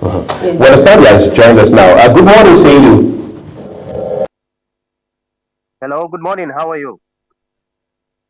We appreciate how that is quite a busy day for you, but we do not take these sacrifices for granted.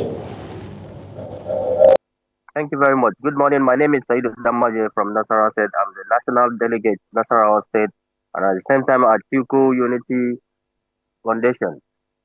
So in this by-election that just happened, let me just say June 2020. Your perspective, and as I suppose you know, Priscilla Obasi and I, your focal person, will be helping us. We'll be engaging you in the next couple of minutes. First of all, help us to understand how it is the case that we just had an election in Ekiti State, governorship election that is, and then we had a pocket of by-elections across a few states in our country. Your party, the ADC, a party that we've been told before now, since last year, as a matter of fact, is the leading opposition party, a party that says, look, in the final analysis, one of our big points will be to unseat President Bola Tinubu and the APC in 2027 is written in action in these low rung of the ladder elections, as I like to call them. How do you explain that to Nigerians and members of your party?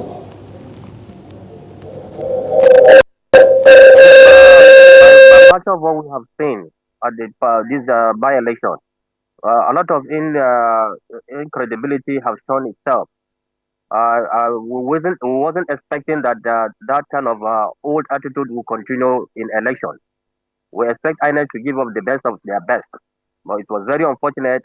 This is an election that we were heavily expecting, especially from Ekiti and other states like mine, that we have by-election in the northern senatorial district where we lost one of the senator, and it was very unfortunate.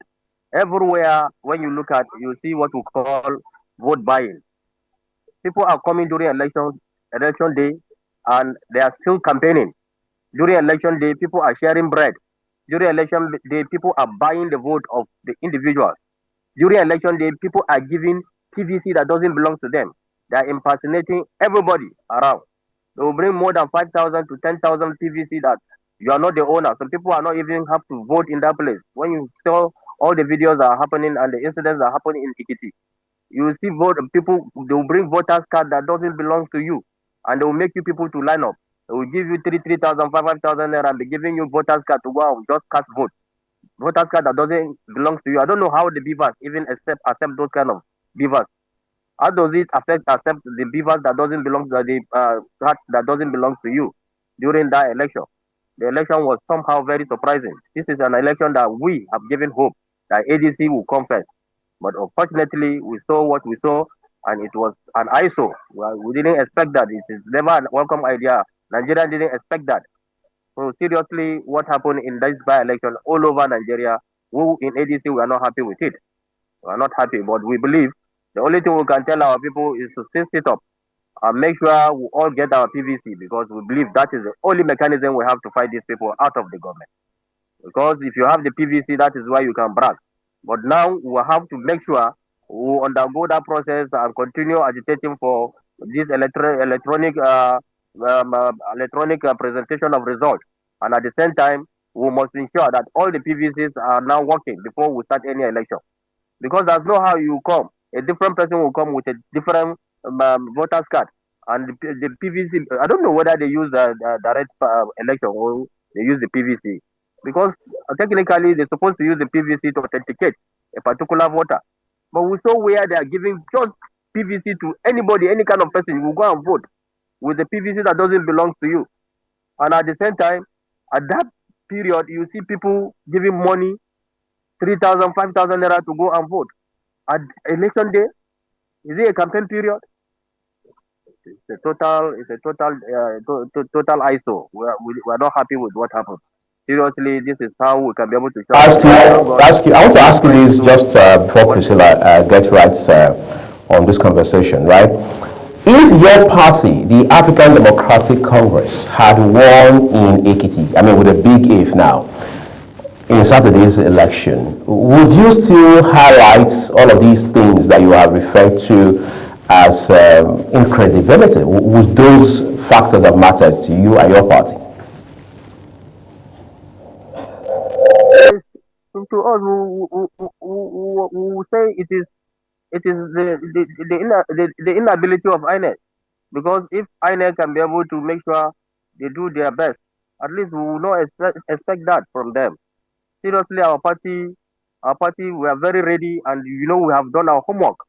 If you can see what happened in Ekiti, you know that really ADC are ready for this for the 2027 election coming. So that the by-election have shown us that yes, we are really good to go. Only that maybe because up till now we are not in power, that's why they are manipulating the result and manipulating everything that belongs to INEC. I don't know why INEC is being controlled up till now by the government. INEC is not independent. So the incredibility there in that very particular election is not there. So in our party, we are not happy with what happened. To be sincere to you, I believe at deep in they will now go into a free and fair election, ADC could have come first. You have seen the result. You have seen. We have done a very good homework, and everywhere have shown ADC. Every flag is flagging ADC in Ekiti State. Even in my state, I'm giving you an example, which I believe I am part of the election 100%. I went to INEC Central Bank to collect the sensitive and non-sensitive materials. We brought it to the zone that they're supposed to take the by-election. Even thereafter, immediately we left. Everywhere was somehow calm, and every place is counting ADC. But before we know it, they swept us on our feet without any credibility. How will you call that you have gotten almost 22,000 votes from a particular area where we believe that you don't even have a sense of reasoning. Even nobody can even go and vote APC in that area. But it was very unfortunate. This is what we saw. By-election has become a state election where every local government will be swept by a particular party that is in power. It has been happening in Nigeria. Go to places like Enugu, where we're supposed to win that senatorial election, but still yet, I don't know what is happening. They just announced those people they feel like that because they belong to their political party.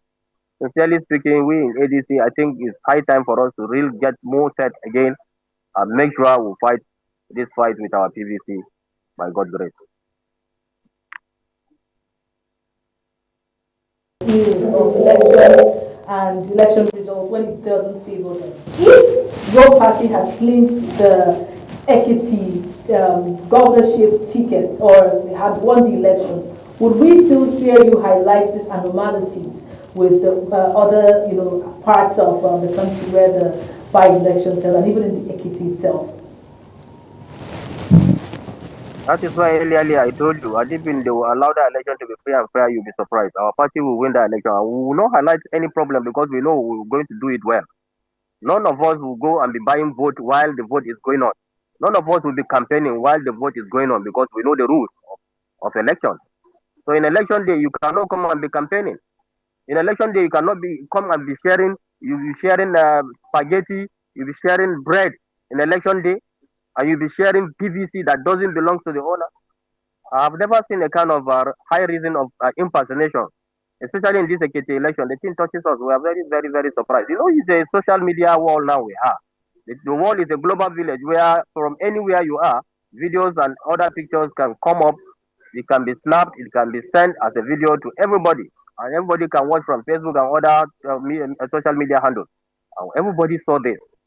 I can see where Bajide, that is the aspirant, the candidate of the governorship candidate of the Ekiti State from ADC, was shouting, calling for conferences that please people should come and save him out. This is what is happening. They are robbing him of his own vote. At least everybody have seen this. It's clearly spoken. There's nothing to be hiding there. But Nigeria is big for this. I believe that we are no more in the village. People have seen what happened in this 2026 by-election. By God's grace, I believe people will now work it out. We will all work it out and now try to go and sensitize people to make sure that people do the right thing. And people should avoid all this chicken change of a thing. You will now collect 5,000 naira for an election that will last for 5 years or 4 years before another person will come in. You collect 5,000 naira for the whole of your life for 4 years. You will not enjoy anything. No any dividends that you have enjoyed. No electricity. No road. Nothing to take home about. The level of insecurity is very high. And still yet people are collecting money to go and vote. People are coming to impersonate themselves just to go and vote. A reason why, I don't know what is happening with this country. Even we through the masses, at least we need to work on ourselves to make sure we reach where we're supposed to reach. Thank you very much.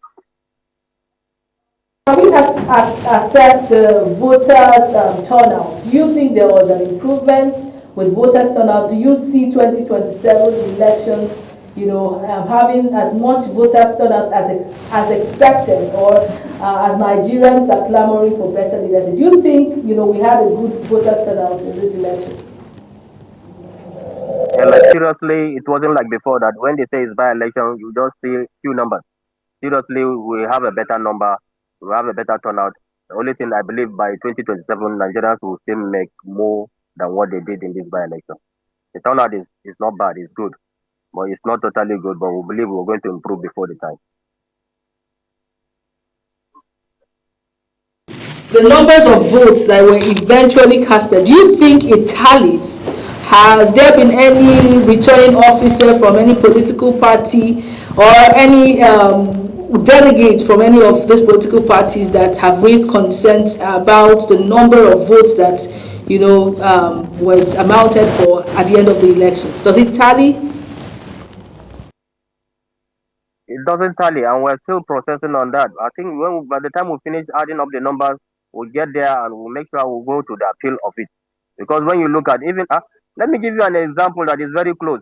During the primaries of APC, the total number of votes was 8 million. The total number of votes casted and win by the president was 10 million. It didn't tally. So I don't know how APC robbed their own. It will never tally, and that is how it used to stay on their own brand. But no problem, when we finish totally this, especially in my zone, we are still working on it. I'm part of the strategic planning committee that are working on the counting and the calculation. When we are done, we will now move to appeal, which I believe most of the parties do not agree with whatever that happened in the by-election. Even the Labour Party candidate who was very expressing his unhappiness, and he said he's ready to receive or accept this result. So, which I believe many people will talk about it. Still yet, at the national too, I believe they will be talking about how that Ekiti won, because we believe on that Ekiti election is going to be our kind of a practical election that can be able to define whether the 2027 election will now be with us or not. So there's nothing will tally with APC. I'm sorry to tell you this, nothing will tally with them. I don't know whether their level of arithmetic or mathematics is not moving well with them. But even when they are doing their primaries, you have seen the mistakes there, which I believe in the general election is the same thing. But 2027 is going to be a no way for them. Whether they like it or not, it must tally. If it didn't tally, no result that will be accepted by us. There is more responsibility on political parties to ensure that we have people on ground, making sure that these numbers tally. Because if it would be a reactive measure, then it would mean that maybe we would have moved past, whatever results that will be called out, and then it now goes into the court of law. So how about a more proactive structure and measure to ensure that at the end of every vote, or at the end of every election, we see that we can tally numbers of votes with numbers of people that came and casted, with the results and the numbers that each political party scored, and see that it tallies. What can political parties do differently to ensure that this happens? That's a very good question. I think we have started working our homework. That's why I told you this by-election have opened our eyes. It's become an eye-opener that 2027 election will be different from what they are saying. We are going to make sure we move our strategies from where it was to a bigger way, that we can be able to make sure we will now have our own eyes are going to be on that particular number. How it's going to tally. If it didn't tally, we know that that result is invalid. We're going to put more consideration on that. Because maybe, I don't know, we slip over it this 2026 by-election. But before 2027, we are going to make sure we set a committee that will be responsible for that, at least to segment that, specialists that will check that, because we believe it's part of their own problem. So we're going to make it as one of our own problem too, so that we can find solution towards it. Because when you look at what is happening, that is why when people are agitating for this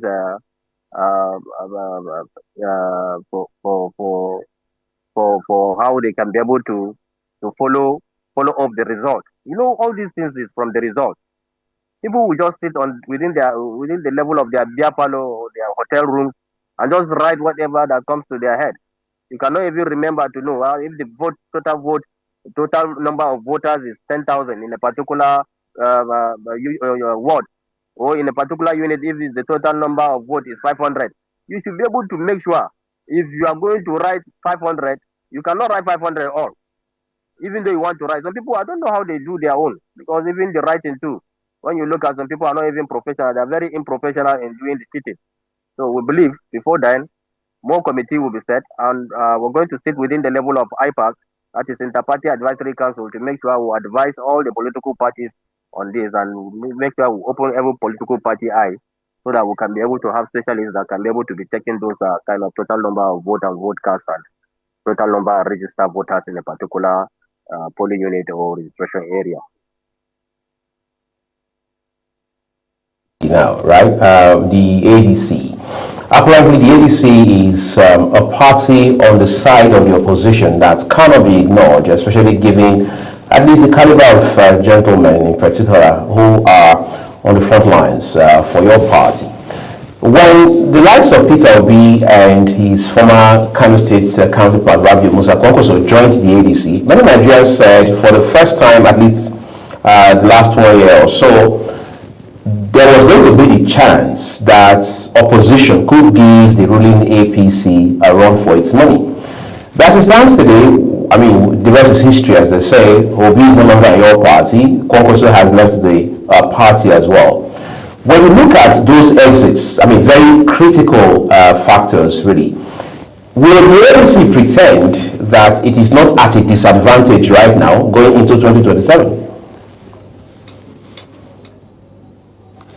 Yes, when you look at the issue you just brought now, critically, when you look at, let me take you back to 2011, when the CPC make a coalition, and all political parties that joined the CPC came up together. They make a strong coalition to win a particular positions in that 2011 election, from 2011 to 2023. So they even won the position of the presidency. That is during the time they brought Buhari. So I want to tell you that the coalition of ADC is a very strong coalition that makes the whole country shake. That is where the eyes of all the political cycle is on. Anywhere you hear ADC, nobody wants to allow us to breathe.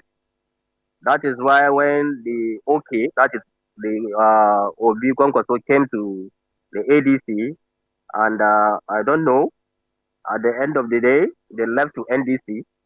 It will not stop collection to take place. Whether you are in another political party, it will never stop. Before 2027, I have that strong belief, which I'm telling you professionally, that all the opposition political party will still sit up and make sure they bring only one single candidate as their candidate to beat down this incumbent government. Because we have seen their inability is everywhere. Even a small boy can talk about it. Even a child that doesn't know his left and right can be able to tell you, yes, this is where the government have failed. So for that reason, to me, it's a plus. It's better they are there in that NDC so that we can later join heads together all to produce one candidate from one political party than leaving the NDC for the government to still bring their own lovely candidate to go and join there and block the spaces. So to me, I don't think it's a uncalculative idea. If you allow me, I would still say it's a calculative idea for the all political parties to be all over, because they are coming together very soon to join heads to make sure they have one particular candidate, either from ADC, from NDC, which I may not say it now because I might not be certain, but I believe that particular meeting will be there, and that particular day will come. All of them will agree to one particular candidate, which everybody would love to hear. And that time, I believe, by God's grace, is going to be ADC, and AA ticket will come up, and by God's grace, we are going to deliver Nigeria. Given the fact that you have the natural tendency to be politically correct, at least to the advantage of your party, but permit me to ask you, what would you say is the reason your party, the ADC, could not agree on one candidate without the exit of people like Obi and Kwankwaso, for example? Because the thinking in certain quarters had been that your party would agree on maybe Atiku Abubakar from the north, which again some say was going to be counterintuitive, given that as it is in this country, power should remain in the south till 2031. So we said, well, let's settle for a gentleman like Peter Obi, and then maybe someone like Kwankwaso can run behind him, so to speak. But of course, we now know that none of those happened. What would you say is the reason that sort of consensus within your party, the ADC, was never reached? Because it has become, some people would say, a situation that has put your party in a bad place. Yes, as a living thing or as a human being, You know, you must undergo a lot of things to stand well. If you say you are going to fall and stay where you fall, you know you are not going to make it in life. You must fall, stand up and try. You try, you keep trying. That is where you're going to stand one day. What is happening in ADC, with what you said, I will gladly tell you that all these are calculative plans by the incumbent government to make sure that ADC is down. Recently, you had the rumor, or let me say, you had the fact where Justice Lufo was trying to say ADC should be the registrar based on the association of some legislative, whatever they call themselves. But unfortunately, INEC itself came to say no, ADC must not be the registrar because they have already attained all the certified percentages or characters that they need from ADC. All these are calculative plans. But I'm sure to tell you that Peter Obi, Kwankwaso, all other people you know that are supposed to be, that are prominent, that you were thinking maybe they left ADC. To me, I would just tell you that physically they left ADC, but internally they're still in ADC. But by the time comes that I'll tell you, all the political party will come and sit up and see how they are going to move this country ahead. They will surely do that before 2027. And ADC will emerge 2027. Thank God you have seen ADC in the ballot. You have seen ADC in the ballot in the by-election. You have seen ADC candidate in the by-election in Ikiti and other places. So it's guaranteeing people that are not afraid to say that yes, ADC are still in the ballot or ADC will come 2027 now. It's making people to have that rest. So which I have that strong belief. Calculatively, I'm telling you, I tell stories that I know. So ADC will be the best platform for every other political party that is opposing APC. I say that and I will still repeat it. So I have that belief before 2027, you're going to see the result. So Peter Obi, Kwankwaso, nobody will say they don't have relevance in the movement of today election in Nigeria. They have.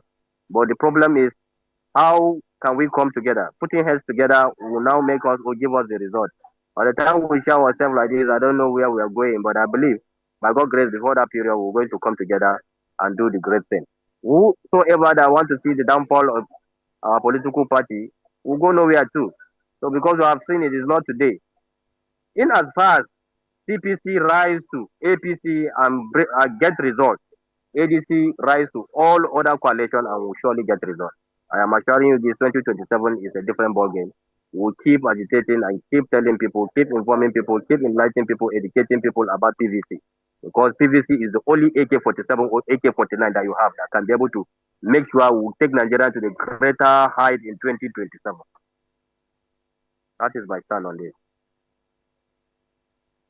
Still active within the ADC. Do you think this has discouraged electorates, maybe party members, to especially with the outcome of the results, the by-elections and Ekiti? Do you think the constant or the current court case is part of the reasons why maybe people did not have so much confidence, maybe people didn't come out as expected and all of that? Do you speculate that it could be a reason? Yeah, psychologically it can be part of the reason, but it's not too strong as you're thinking, because the percentage of people that came out as ADC members to go and vote, they are much. I've seen it, which I will say practically that really people that particular court cases and other things within ADC did not affect us really, because we didn't sleep. We are there to still continue enlightening people that whatever you are saying, all these things are drama and they were going to end one day. Most of this drama, fiction or non-fiction, most of them just cannot spend more than 3 hours. Which I believe all this drama will just finish within 1 week, 2 weeks. Everybody will understand where we are going. And in ADC, people like me and others, I believe we have so many strong youth group and so many youth women group that go around.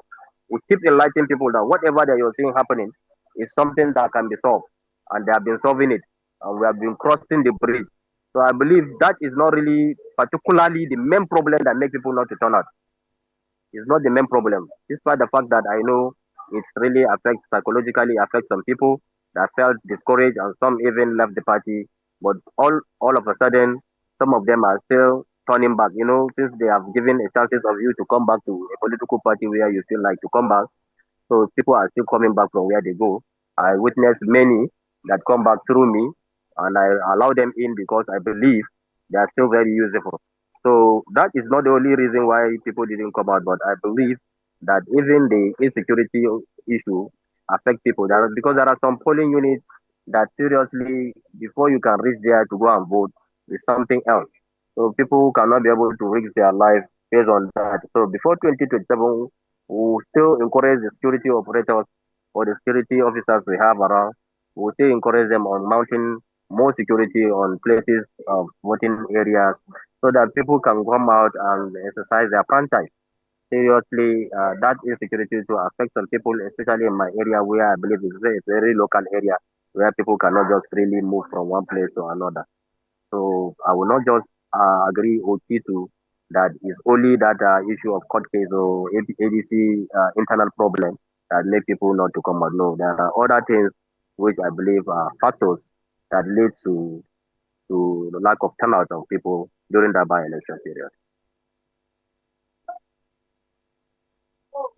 Better to ensure that 2027 insecurity does not hinder people from coming out to exercise their franchise. It's high time the security operators, with collaboration with INEC and collaboration with all political parties, have to come and sit within a round table. Because insecurity is something that you cannot just say, who are they? Let me pass. You, who are you? The only option you have is to make sure that security operators and the INEC join heads together to make sure that this problem are solved. We will make sure that this problem are solved. If they are not solved completely, they should be reduced. If there's a way, we can beg INEC. If there's a way that they can be able to bring some polling units close to where there's a tight security, to join them in one place, maybe a primary school, which can be able to receive up to like 10 polling units that is very close, they will make it that way so that people will just come down there and the security will go around everywhere so that everybody will go and exercise his human rights. I think we have to look for modalities. Because 2027, we want it to be different. And for that reason, we will sit up, we will never sleep, we will not get tired, we will make sure that there will be security for those people. People in the local areas, if possible, if at all, like, I don't know, we have to go gradually. I think in Nigeria is highly developed. We could have left them there so that they can do all this e-voting. But it's we have issues a little bit in Nigeria where there are places where you cannot even see network. But still yet, I believe before then, something good will come up. Even the government, I believe, whether they like it or not, will work on it if they see pressure from other political parties and other pressure groups. I believe 2027 is going to be a different election. And God grace, ADC will be in power. Thank you very much. I want to ask you this, really. A while ago, you've done that in passing twice in the course of this conversation. You blamed some of the challenges that parties grappling with on the APC. We had seen the Labour Party do that for a long time. And today we know what has happened to the Labour Party. The party, for the most part, is a shadow of its former self. At least you can't compare the Labour Party of today with what we had seen in 2022 going into 2023. Is it not time the ADC took responsibility for its own choices, its own decisions, its own actions, instead of blaming another political party like the APC or the president, for example? Because for everything that goes wrong, it appears the opposition needs to blame the APC. But for the things that they do get right, interestingly, they do not credit the APC or the president for the efforts. So is the ADC avoiding responsibility, or is the party just playing to the gallery for whatever reason? That's a very good question. Most of these issues that are happening within the ADC are mostly internal problems. Nobody is saying this one is not or this one is this. But all we believe, we have taken a lead way to the success of ADC coming together. We all agree in ADC that our national chairman is Honorable David Mark. We all agree that our secretary is Aregbe Sola. So if we all agree to this, the only thing remaining for us, and we're still working on it, I'm telling you, we are not sleeping. A lot of committees set up, committee of wise people in Nigeria, committee of this and that, within the ADC are all not sleeping. Everybody is working day and night to make sure we fix this problem before 2027 election. Just as you say, some people may think, yeah, these are things that affected Labour Party and this yield to the result because I believe Labour Party didn't work their own very well. But in ADC, we are going to do our homework, and before the end of 2026, I'm assuring you, before the end, everything will come up, and we're going to clear all our problems, all our differences. Will come up together, all of us, plus those ones that are saying me and those that are saying hi, I, will come up together to make sure we do the needful because our target is to win the election. Whatever you see is happening, even in your house, you can have crisis within your children, where this one will be saying, I'm for daddy, I'm for mommy, and this one will say, I will eat rice today, and others will say, I will eat beans today. So, all in all, we'll come to agreement before the end of 2026, and all the problem will be over, unlike what happened in Labour Party, that they left the problem to lead them to astray. Our own is going to be different. I believe when you are alive, I'm alive, we're going to witness that. Thank you very much. BVAS machine. I don't know how it was really used, if it was even used during these by-elections. I know that for the FCT council polls, it was not so much in use according to some political parties. But the idea of the BVAS is also to help transmit results, right? But we're not talking about that again, unfortunately. It looks like as if we've gone back to the former method where we just write and then we rely on the written results. And political parties are not coming out to question this. We're not getting reports to INEC. I don't know, well, I've not seen any, though. I don't know if they're undergoing or underground issues like that. But BVAS machine shouldn't be something that we put aside, but it looks like that's what we're doing. Right. And I'm afraid if we're having this conversation now and we're not including BVAS to the conversation, 2023 will be even worse because Nigerians are expecting that, okay, we have results that can be uploaded, who can go and see and count the numbers themselves.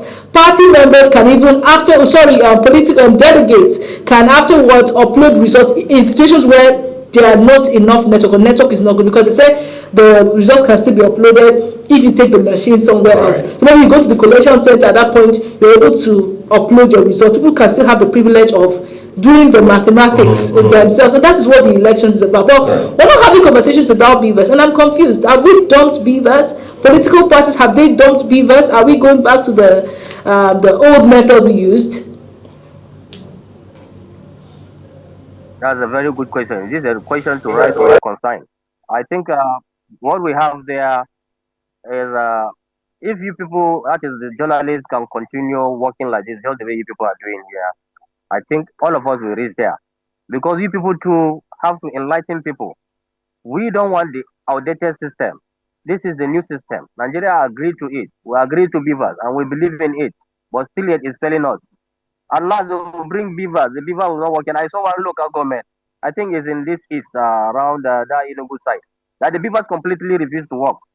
No network, no this, no that. It's not even coming up.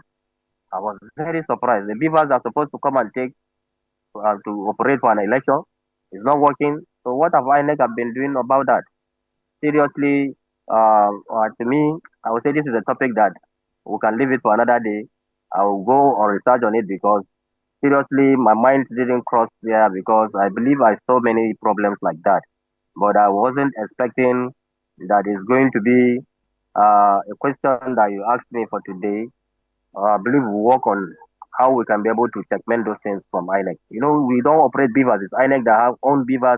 The only thing they do is to bring it during election and show us whatever that is there so that they can start authentications and the election begins. But today, with what you just told me now, it's an eye-opener for me and even my committee and all my colleagues in the party and other political parties. We're going to make sure we raise information that will now make sure we change the whole system. If that will warrant the government or the INEC to go on a new BVAS or to update all their softwares in the BVAS, it's now going to be, because we're going to checkmate them to the end.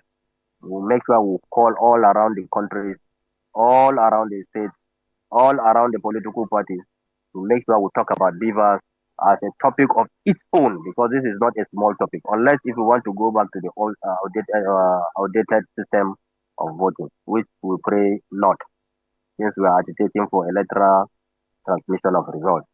So BVAS is very important, as I said. We're going to use this as another topic for discussion by conference. Thank you very much. Transmission of results again, which we saw several, vested interests, civil society organizations, even your party campaigning for, to say, look, we've got to settle for electronic transmission of results, which makes a lot of sense. After all, this is 2026. But there are experts, whether in the field of technology or political science, who say that, look, you can't talk about transmission, electronic transmission of results as a standalone element. You've got to have electronic voting as as a whole, all right, so that electronic transmission now becomes more like a branch, if you like, of that entire process. Don't you think, as a politician and a member of an opposition party, that our focus as a country, as a government, and as an institution called INEC should be to say, look, let's evolve a system, real time, that allows Nigerians home and in the diaspora to vote electronically, rather than being myopic, so to say, about the transmission?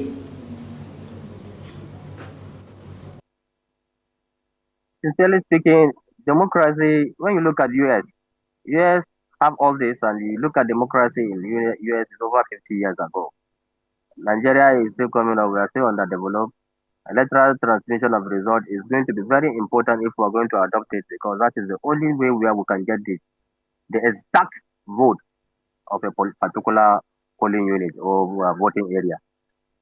That is the only way Nigeria can escape from all these manipulations and all these result formulations. But unfortunately, Nigeria is still underdeveloping. Technically, if you can see, even from where we are discussing now, you can see our network is breaking. Sometimes I'm not even hearing your questions very well, just because of network.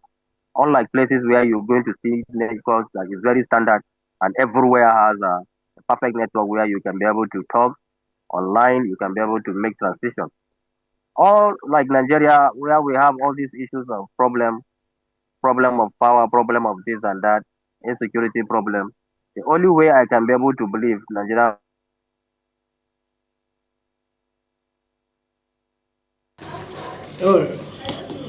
I guess we've lost the stream. I would say you there for a second. Hopefully we're able to re-establish. But quite a handful of issues he has been able to address so far. I was particularly interested in the electronic transmission of results factor that he pointed out, because I've been speaking with people, especially off television, about all of these issues, and they say, look, if we really want to get it right from the ground up, we've got to address electronic voting. We've got to have options. There's no way Priscilla in 2026 should be saying, I'm not able to vote simply because my offense or my crime is I am a journalist.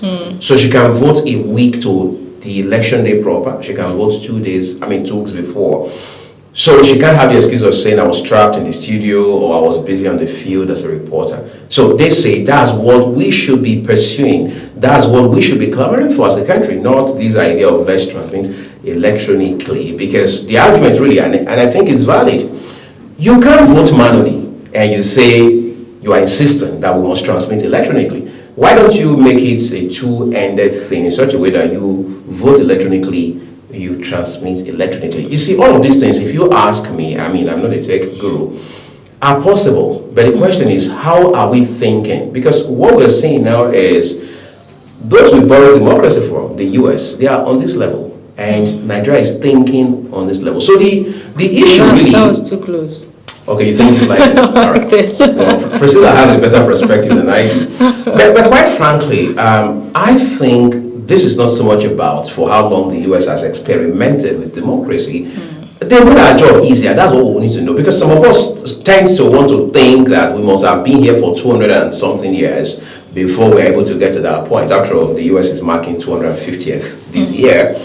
But then, they made our job easier. They've gone ahead of us. They've made mistakes that we can now avoid, right? So, on the basis of that, common sense makes it clear that we cannot afford to make those same mistakes at this point in time. Times have evolved, things have changed. All right, the world is in a different place today altogether. Therefore, if we can elevate our thinking, if we can present, for want of better words, a higher level of sincerity of purpose, and then we have the greater interest of the country at heart, not just Nigeria, but countries across Africa.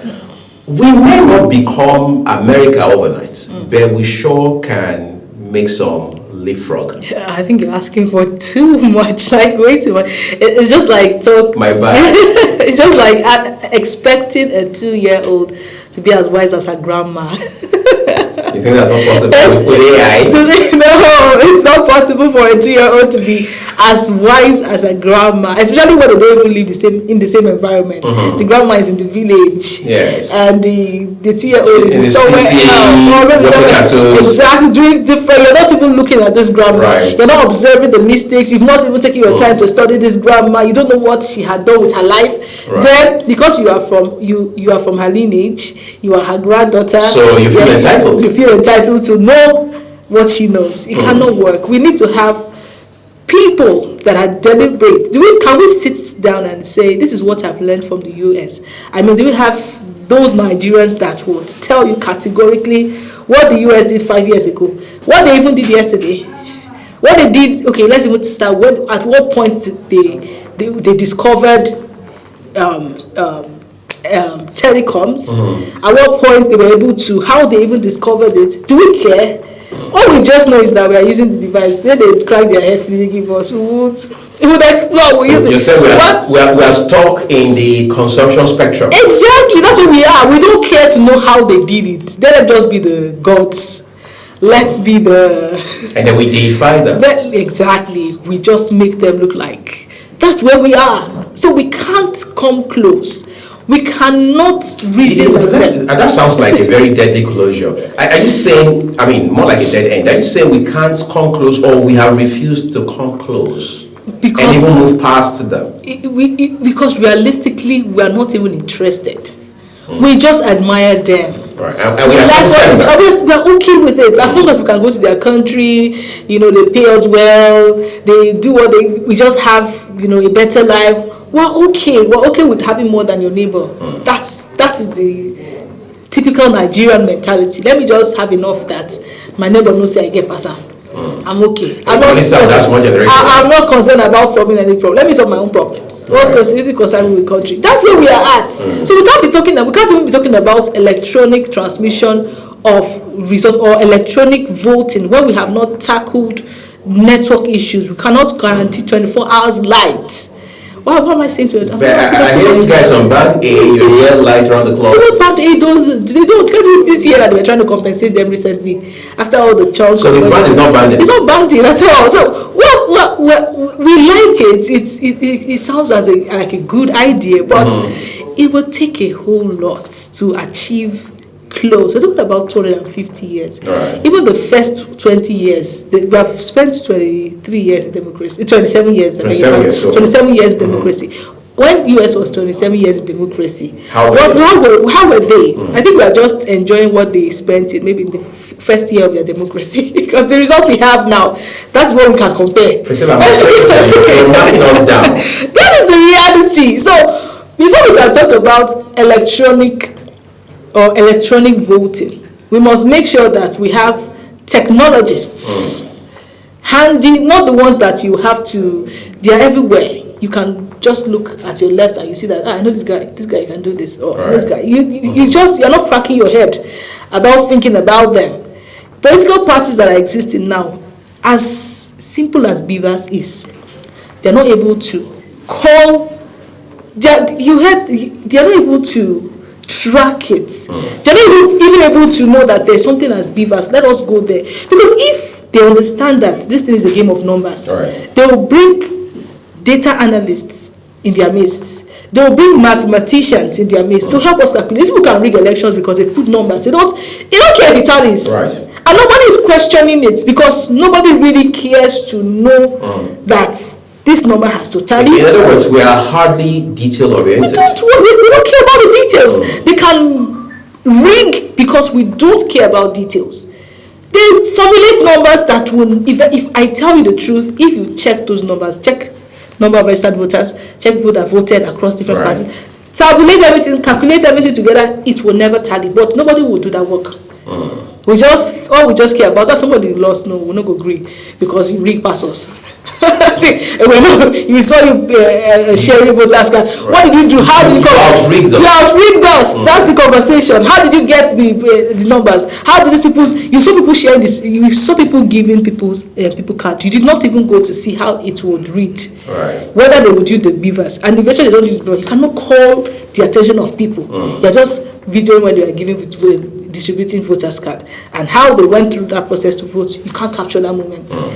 These are the details we're talking about. It's easy to pin these people down when you go to court. When you have all of these facts, when you have a lawyer in front of you on your team and is able to get these details, you have an analyst that's able to get these details, you put your evidences together, you don't even wait for it, you put it together, and when you go to any court of law, you have your facts, you know how these things fail. This is not supposed to be this, is not supposed to be this. You're not even arguing. But we don't care about details. We just care about who cheated us and who rigged most and outrigged us. That is where we are at.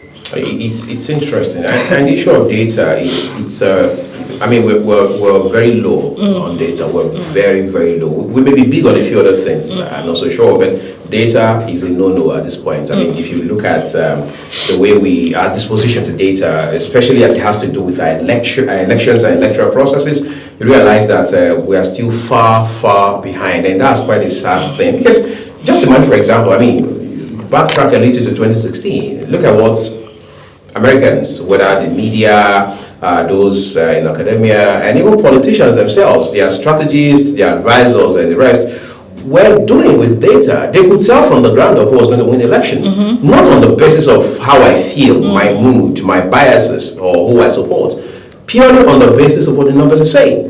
So 3 months before the election, they're telling you between candidates A and B, candidate A is rated on a scale of 100, 49% by Americans. Candidate B is rated 67.38% by Americans. Again, this is not about race, it's not about ethnicity, it's not about partisan affiliation.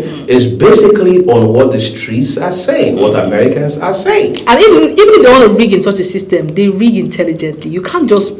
You can't be mentally lazy and read. No, you have to impute the right numbers that we tally, because those numbers have to check out. It has to check out. It's just like we have a banking sector that if you don't meet up whatever calculations you do at the end of the day, it's a problem. You're in trouble. You can't go. Exactly. So why don't we impute such intelligence to our voting system? Because if you want to have rigging in America, because the system is built in such a way that it's electronically and somehow calculated. So if there's an error somewhere, it tells you. But when you're cancelling numbers and writing and cancelling, when you're cancelling 1, 2, 3, 7, 30, 40, broad daylight, 200, right? I mean, so they just need to pay attention to. Is that astronomic or geometric? I think it's geometric. I think it's exponential.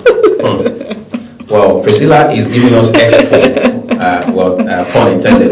But all of these, I mean, there's nothing funny about this, really. It just shows that we can do better as a country. We don't have to bring some sort of gutter approach into how our elections are conducted. And again, just like Priscilla extensively highlighted, this is the reason most times our elections end up in court, because nothing really makes sense in both the process and the outcome. What more can we say? Time always fails us on this program to go all out, but we'd like to appreciate you for joining us today here on Global Morning. I am Uyi Agumofwegbe, again reminding you that the views of all of our guests across all of our programs are their opinions. And I am Priscilla Obasi, wishing you an amazing day ahead. Bye.